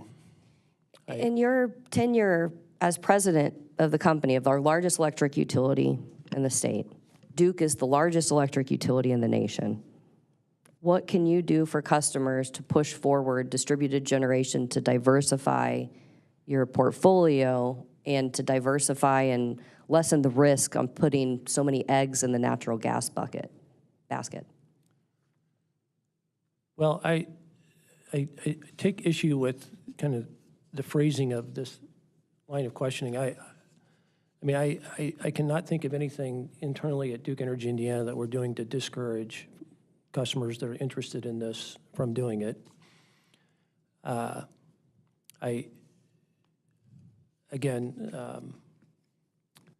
I believe there are discussions underway with respect to FERC Order 2222 that we're waiting to, I guess, kind of see the outcome of how that will be deployed, but my impression is there's opportunities there. This is not something I focus on a lot. Again, it's Ms. Karn's area of focus. Should you? Your Honor, I'm going to object at this point. Mr. Pinniger has said a number of times that this is not his area of expertise, that Ms. Kelly Karn is the witness who speaks to some of this in her testimony, but also the witness that handles a lot of this on behalf of the company, and that this is outside the scope of his testimony. These are very high-level policy questions. I'm not asking any detail. He's the leader of the company. This is a resource decision here. Part of our argument is the heavy reliance on gas and the fact that Duke has not moved forward on a lot of initiatives. And I'll overrule the objection at this point in time, but can you not hear me? At this point, I'll overrule the objection, or let's move on. Yep, thank you. Could I have a response, though, to the question? Can you commit that you'll move forward on, can you commit that you'll move forward to, you mentioned discourage, and You mentioned what? you said that I was implying that I'm discouraged, that Duke is discouraging DG, and that's not my question, is how will you, as the leader of this company, encourage and prioritize this as a resource? Your Honor, I'm going to object again. That wasn't the question that Ms. Washburn asked. So if she wants an answer to the question she asked, I understand that he can answer that, but she's now, I think, added a number of additional questions onto the question that she asked. I was rephrasing because of the objection. Are you objecting to this new question, or? I believe you indicated that you wanted Mr. Pinniger to respond to your question. That was not the question that you asked. Whatever you want, Your Honor. We could read it back or go with this question. Let's just have him ask the pending question. Sure. Well, I think you're asking for a commitment from me to do something. I'm not sure.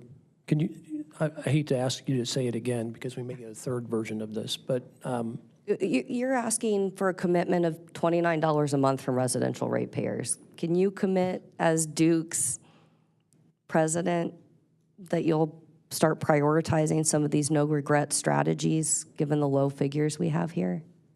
well, as you know, I take issue with the $29. I didn't hear that in either of the first two questions. So I don't agree necessarily with the $29 a month increase. But, I can pay attention to this. I do. I've got a very good person who I have a lot of faith in, Ms. Karn, whose team does pay attention to this on a daily basis. I have confidence in her work. I have confidence in her interest and her team's interest in looking for opportunities wherever they may be, and trying to figure out how the utility can fit into those opportunities to benefit our customers. And this isn't a new request from my client, right? We've raised DG for a long time, right? Since you've known us, most likely. Yes. So can you commit that you'll move forward a program within the next year or two, that you'll work with us to move forward? I don't know what just a program, that's, I don't think, a very fair question. I'll commit that Kelly and her team will work hard to identify opportunities, as they do, for Duke Energy Indiana to engage with our customers and communities, yes.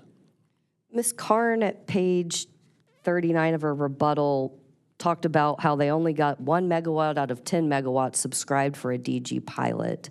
So I would say that, would you agree that's an unsuccessful pilot, right? Well, not for that 1 megawatt customer or however many customers engaged. I mean, I think what we have found is that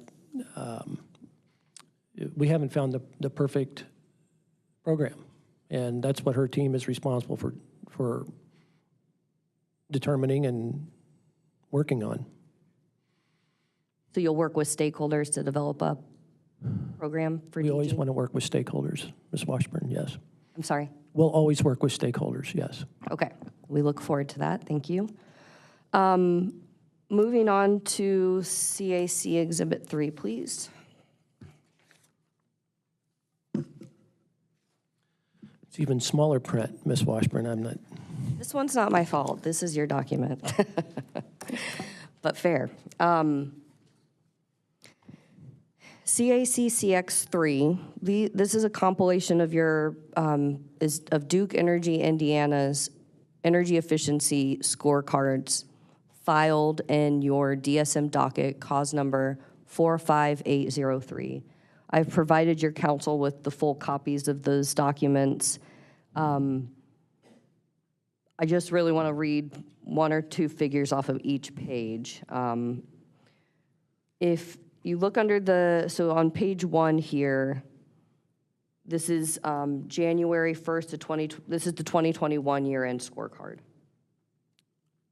It shows under actual year-to-date gross at meter megawatt hours, an achievement of 147,573 megawatt hours in 2021. Do you see that? Very second to bottom row, the energy efficiency row there.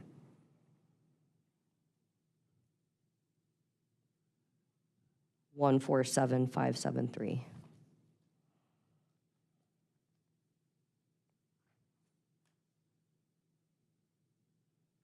Okay, see it. Thank you. Going to the second page, please. This is your 2022 scorecard, the most recent available. And reading that same figure, but for this one, it's 162,225 megawatt hours. Do you see that? Yes. And then 2023, the next page, 185,665. So we did have a jump there. Do you see that? Yes. And then finally, on 2024, 170,233 for 2024. Do you see that? Yes.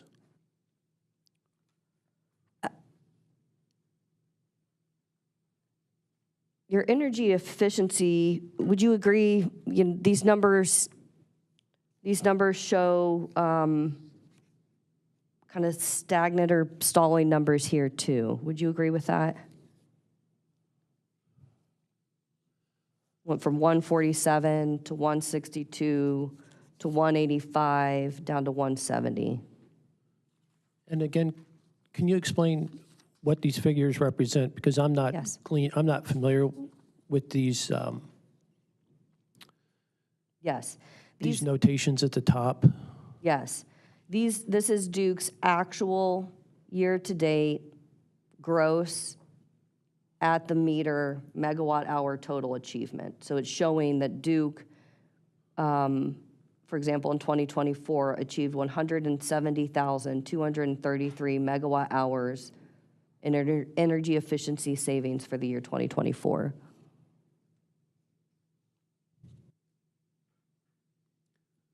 So you'd like me to comment on the, Yes, we've been talking, Mr. Pinniger, about CAC and Vote Solar's no regrets strategy of asking Duke to move forward more aggressively, in what we argue in our testimony, more aggressively,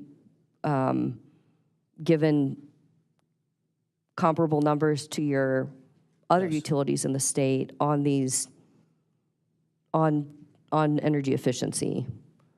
And I'm just asking you, subject to check, it looks like your numbers have held pretty steady. Would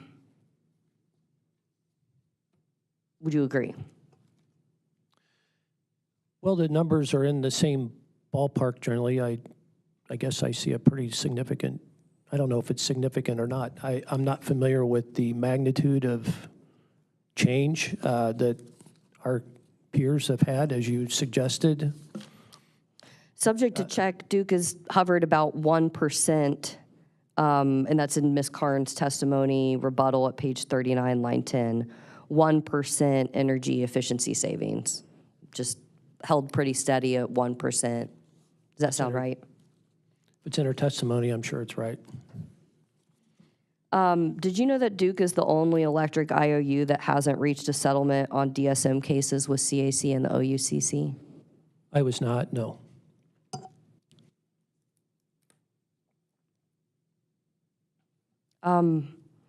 Turning now to CAC Vote Solar CX4, please.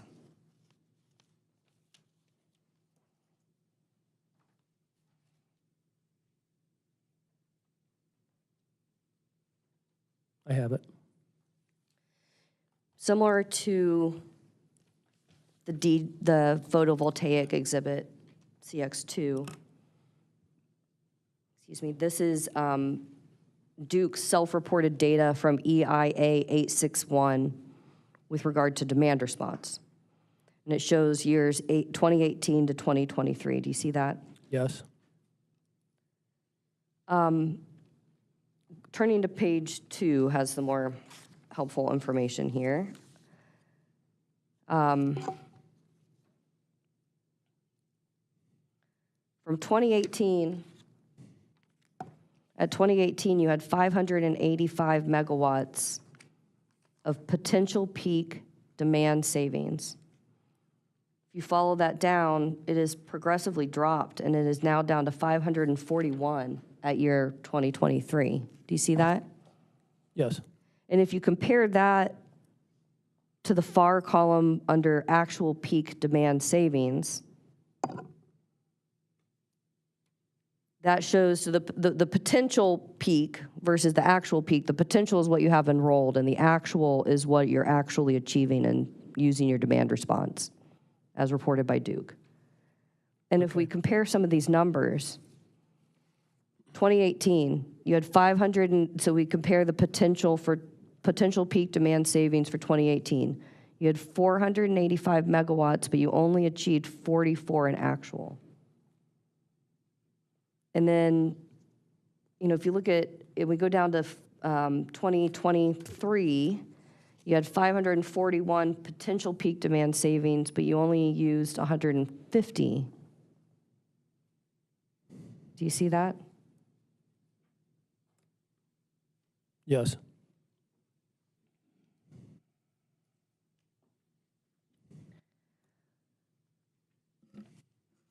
Could Duke be doing more with demand response?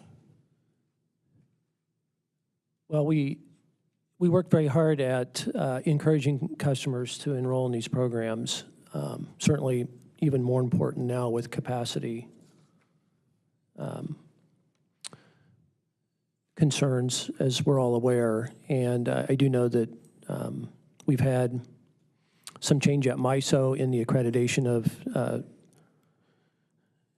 some of this demand response accreditation, and that has not helped. Frankly, I think they're in a second round now of change that has put further burdens on customers to achieve accreditation. That would have impacted these figures, right? This is just through 2023. I think there was, I don't know what year, but they've, again, this is not an area I spend a lot of time on, but I know that there was a previous change made by MISO's accreditation formula that caused concern, particularly with industrial customers. I think it has to do with the obligation to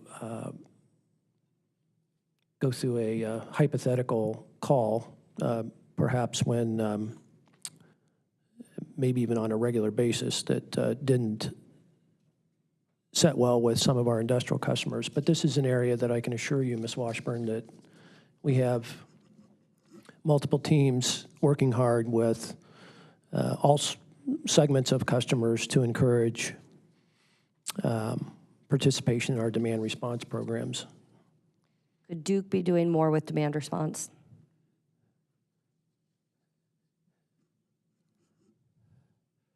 Well, as I just said, I know that there is an aggressive effort to sign customers from all classes up for these opportunities, and that's not going to stop. I would agree that programs always need to be evaluated, and we have done that in the past few years. And so an ongoing evaluation of the attractiveness of these programs is certainly prudent for all of us. And enrolling the customers, that would go in that potential peak category, right? So we're paying, we're enrolling, we're getting the resource, but we're not using it under the actual, right? Well, some of our programs in this space have parameters around them as to when the customer can be called.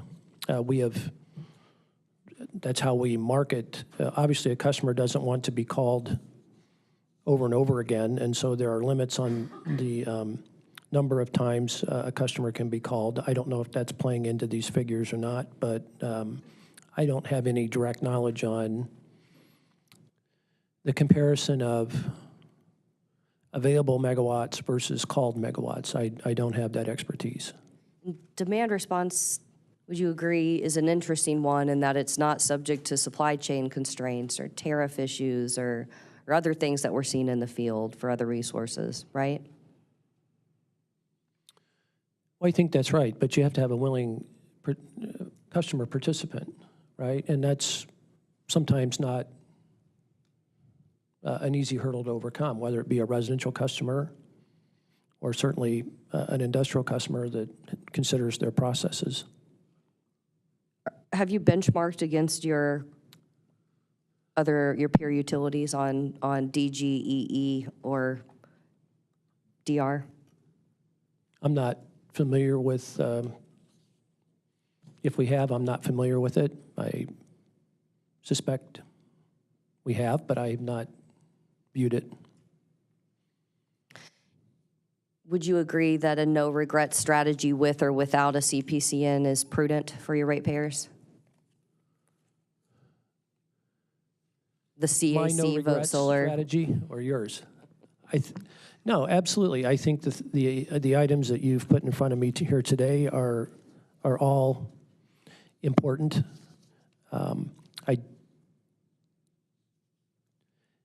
I still go back to an earlier comment with respect to the absolute need, certainly for the energy and capacity that we have confidence can be produced, the additive energy and capacity that we're confident can be produced and will be produced by these two combined cycles. Can you commit as Duke's president that you'll do benchmarking on DR, DG, and EE and move forward a robust evaluation and improvement plan for these resources?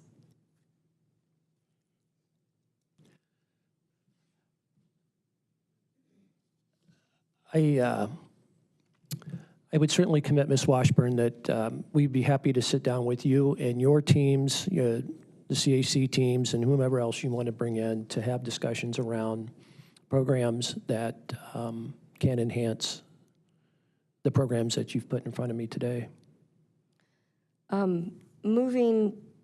Pivoting slightly here to, I want to talk briefly about coal ash. Part of the concern that CAC and Vote Solar raised with regard to the settlement with Reliable Energy is the liability of the coal ash at Cayuga. Are you aware of that? I don't remember coal ash specifically called out, but it wouldn't surprise me. Take your word for it. What would happen with the coal ash at Cayuga if the plant was not retired and was sold to a third party? Well, that would be part of certainly the feasibility study and the RFP process with respect to, we're not going to walk away from our responsibility with respect, we can't and we won't with respect to coal ash, but that would be part of certainly a feasibility study element as well as an RFP submittal and negotiation if we would get to that point. There is coal ash disposal in the floodplain at the Cayuga site, is that right? I don't know specifically. And ash in contact with the groundwater, right?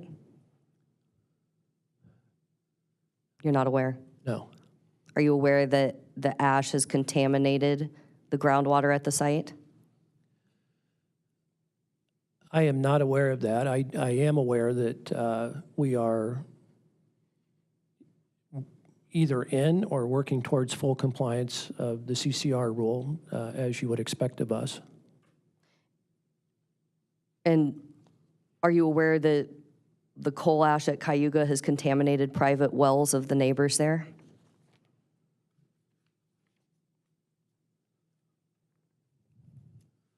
I'm not aware of that, no. Okay.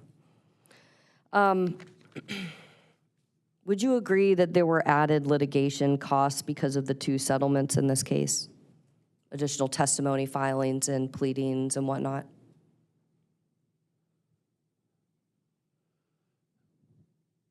I am not aware of that, no. If there are additional legal expenses, are Duke shareholders covering the additional legal expenses from the disruption to the original procedural schedule? Ms. Washburn, I don't know the precedent. Agreements are reached in this courtroom all the time, and I'm not sure I've been presented or heard of an instance where, legal fees necessarily for extending a procedural schedule or drafting a pleading have been contemplated. Well, the first instance, we had a hearing that week that was rescheduled, right? So you will, I guess I'm just asking, is that something that you would commit to as the? Committing to pay for upsetting a procedural schedule or drafting of additional pleadings? For additional legal costs. I think that's an issue the commission should consider. Okay. Thank you. May I have just one moment, please? Let's go off the record for a moment.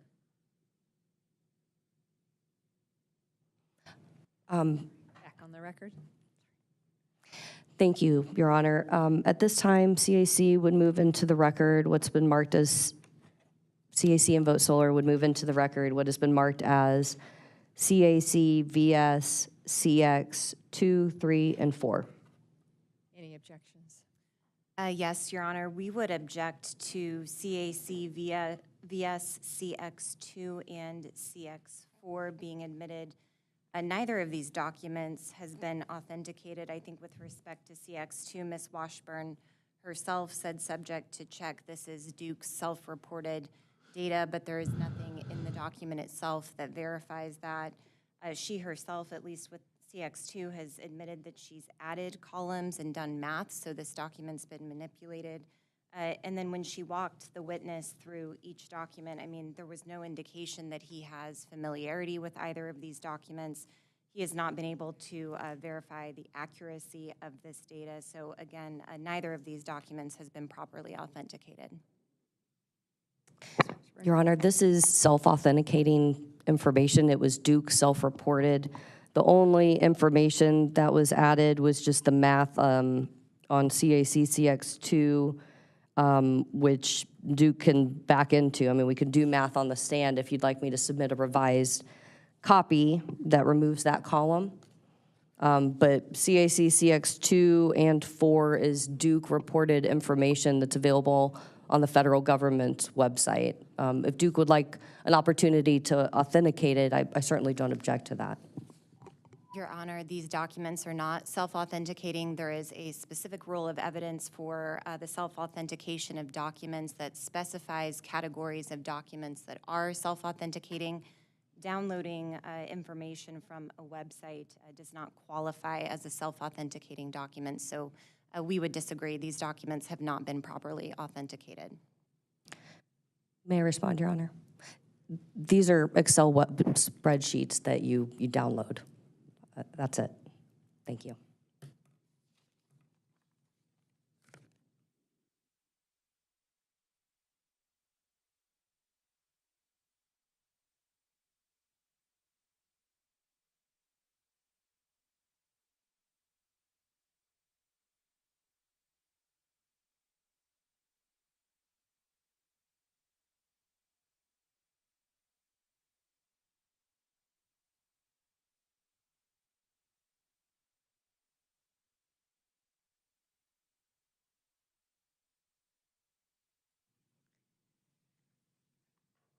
Given that these are available online and verified available there, we are going to admit CX Exhibits 2, 3, and 4 over objection. Thank you, Your Honor. CAC has no further cross-examination. Thank you. Thank you, Mr. Pinniger. Redirect? Welcome. Your Honor, I'm sorry, if I may, we wanted to briefly ask Mr. Pinniger about the correction that he made to his testimony this morning. Thank you, Your Honor. Good morning. Morning. Almost, still morning. Like I just mentioned, I wanted to ask you about the correction you made this morning to your testimony. Sure. Did you want to just pull that up? Is the correction based on an event that occurred this summer since you filed your testimony? That's correct. Actually, been 2 events this summer. Were these events due to water temperature? Yes. Okay. Thank you. No further questions, Your Honor. Redirect? Ms. Yes, Fox? just one, Your Honor. Mr. Pinniger, I thought I heard you testify that the company only plans to retire the Cayuga coal units if the RFP is unsuccessful. Is the company planning to retire the units regardless of the outcome of the RFP? Well, for purposes of the use by Duke Energy as a public utility, yes, they'll be retired. Thank you. No further questions, Your Honor. Commissioner Freeman? Thank you, Your Honor. Mr. Pinniger, I guess I'll start by following up on the answer you just gave. Does that mean for purposes of Duke operating as a regulated utility in Indiana that you will not be selling Cayuga? No, we don't know. That will be Under the question asked by Ms. Box? No, our intent is to retire the coal units in successive years upon the in-service dates of the new gas units. We will certainly go through the process that we've agreed to with Reliable Energy to provide a feasibility study, work with them on a feasibility study and an RFP to determine if there's third-party value in continuing the operations of what remains at the Cayuga coal facility. Our intent is, our intent is to retire those units for our purposes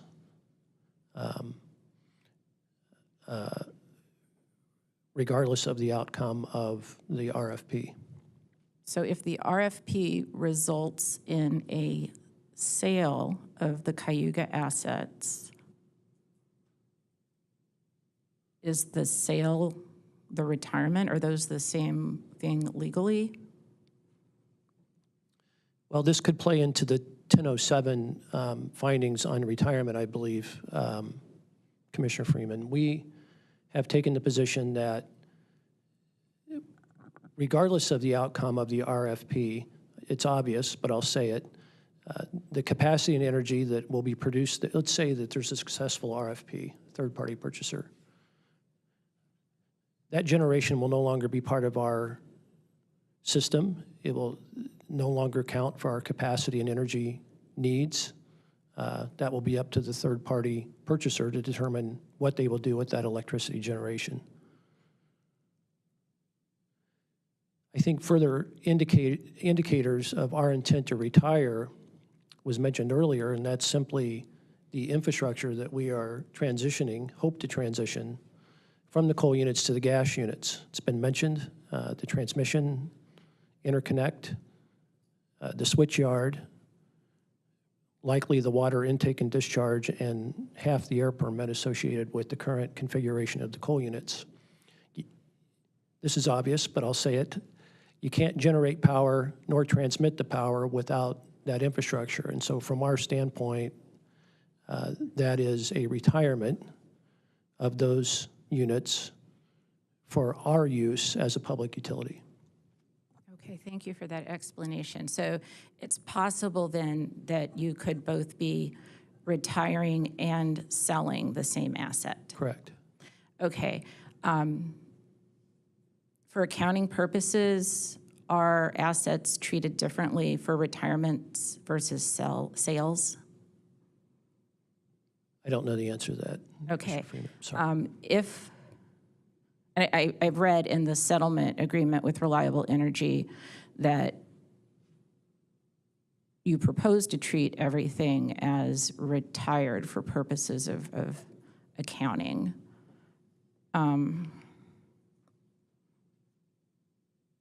You know what? I would just be making a statement on that, so I'm not going to continue. I have questions, though, then related to part of the answer you gave. I was going to ask these anyway, and that's with respect to particularly the transmission assets, but everything that you listed that's contemplated in that part of the settlement agreement. So, I mean, there are lots of moving parts here that we're all trying to keep track of, and I appreciate your certainty on this topic, especially since you are under oath, but I want to clarify for the record today.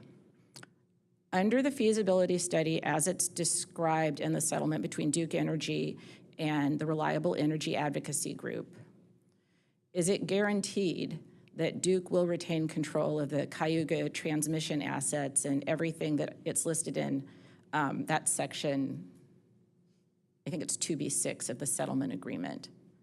Or is it possible that under the scope of any RFP that might be issued, that results could be solicited that would transfer control of those assets? I appreciate the question because maybe it wasn't clear earlier. We have already gone through the generation interconnect transfer process. That will be in Duke Energy's name. And we've also entered the 23 queue for an additional 500 megawatts that is in our name. We're committed to retaining not only the existing transmission, but retaining the additional transmission once it's moved through the process and constructed. Okay. And just for my own understanding, I'm gonna flip the question a little bit. Yeah. So again, if the feasibility study would result in the issuance of an RFP for the sale of Cayuga, and acknowledging that the settlement agreement is drafted refers to the project, which is the new gas build. Project doesn't refer to Cayuga as a coal facility, right? Okay. Then would any putative purchaser of the coal plant be responsible for all of those costs associated with transmission, interconnection, et cetera, as it relates to the continued operation of the coal plant? Yes. If they would choose to pursue transmission, there's a lot of different theories about how this plant could be used. after we retire it and a third party assumes it. But in our view, we will retain all of that 1,500 megawatt transmission right that we hope to attain through the MISO and work through the MISO process. So I think, I forget how you phrased your question. I phrased it as if the putative buyer were to need to build transmission, pursue interconnection, any of those costs that are contemplated in the settlement agreement with respect to the project as defined in the settlement agreement, would the putative purchaser be responsible for those costs for the continued operation of the coal plant? Yes. Great, thank you. And then I have one more question about our 5 pillars.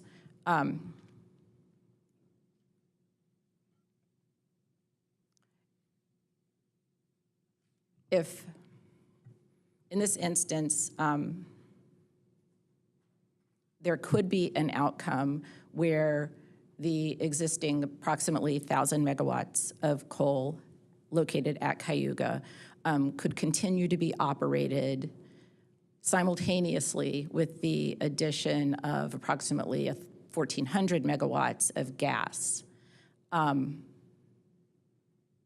Is the concurrent operation of both the coal and the gas assets covered by the 5 pillars, and specifically the environmental sustainability pillar?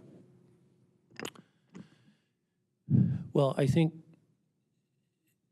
certainly 3 of the pillars,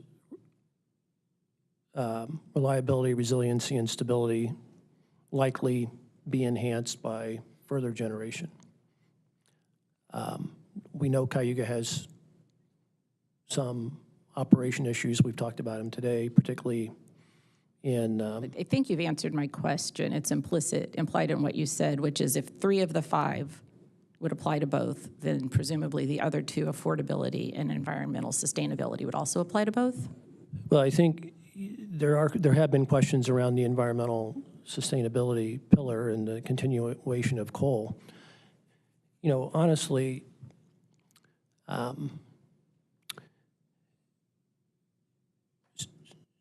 certainly recognizing the governor's executive order 2550 and the review process that is in place for multiple items associated with generation, but notably planned coal retirements. My thought was that this is, with a willing intervener, this was an opportunity to meet the burden in the executive order with respect to a review of planned coal retirements. Through this process that has been developed in the agreement, the evaluation of the technical feasibility of operating the coal units alongside the new gas units will be evaluated. There'll be elements of that feasibility study that I think will help certainly parties, and there are parties that are interested in this, parties that are interested in at least evaluating moving forward in the RFP process. I think it'll help us, frankly, from the standpoint of understanding the configuration of and operations of the gas units along with the coal units.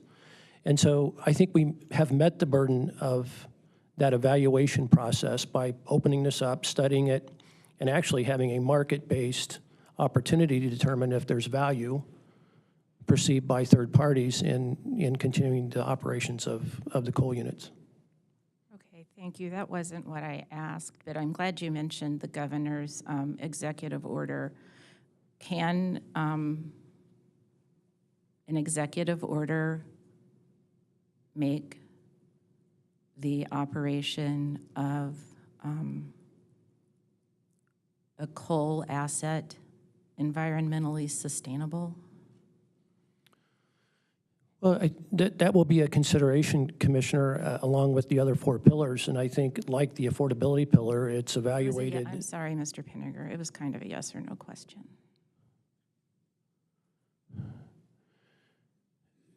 Well, it would suffer under the environmental pillar. But I think that there are other elements of the pillars that particularly now, that could challenge that All right, thank finding you. under environmental sustainability. All right, that was the end of my question. Thank you. Mr. Chairman? Thank you, Mr. Pinniger. Following up a little bit on that line of questioning, I know we're dealing with a hypothetical because it's 2 steps removed from something potentially even happening, but the RFP for the coal potential, getting a third-party group, how would you, as you sit here today, discuss the environmental side of that?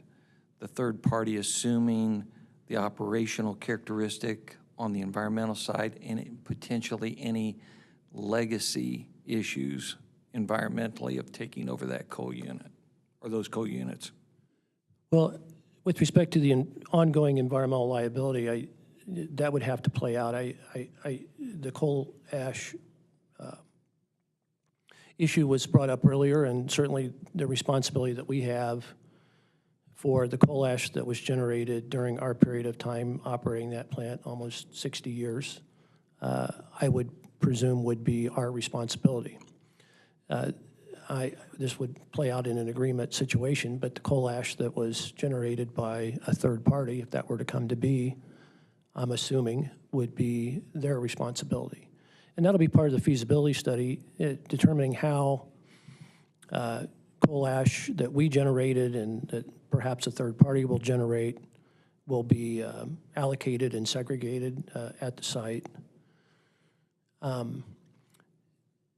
With respect to the first part of your question on environmental sustainability, frankly, I'm not certain. We don't know sitting here today if a third party that does find value in continuous operations of those coal units may convert those units to natural gas, may convert or co-fire those units if the economics and the demand would play out in that regard. We don't know how that will play out, but I assume third parties will consider that as they consider the opportunity.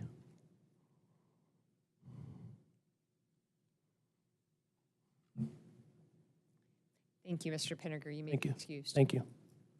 Let's go off the record for a moment.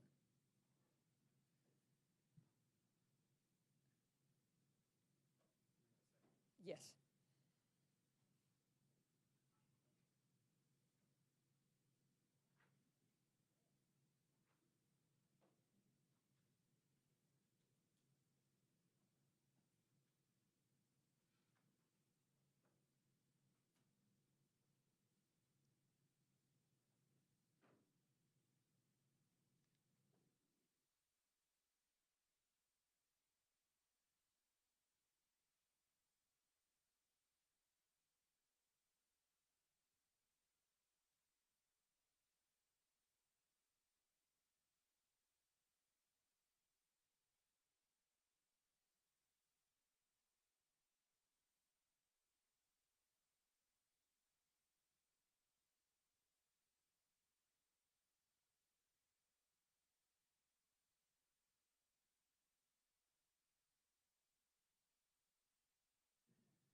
We've already admitted Mr. Inskeep's testimony and everything, correct?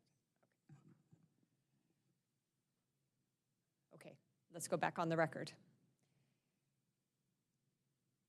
Is there anything further from the parties? Nothing further from petitioner. Thank you, Your Honor. Okay, then we're adjourned. Thank you, everyone. Thank you. We appreciate it.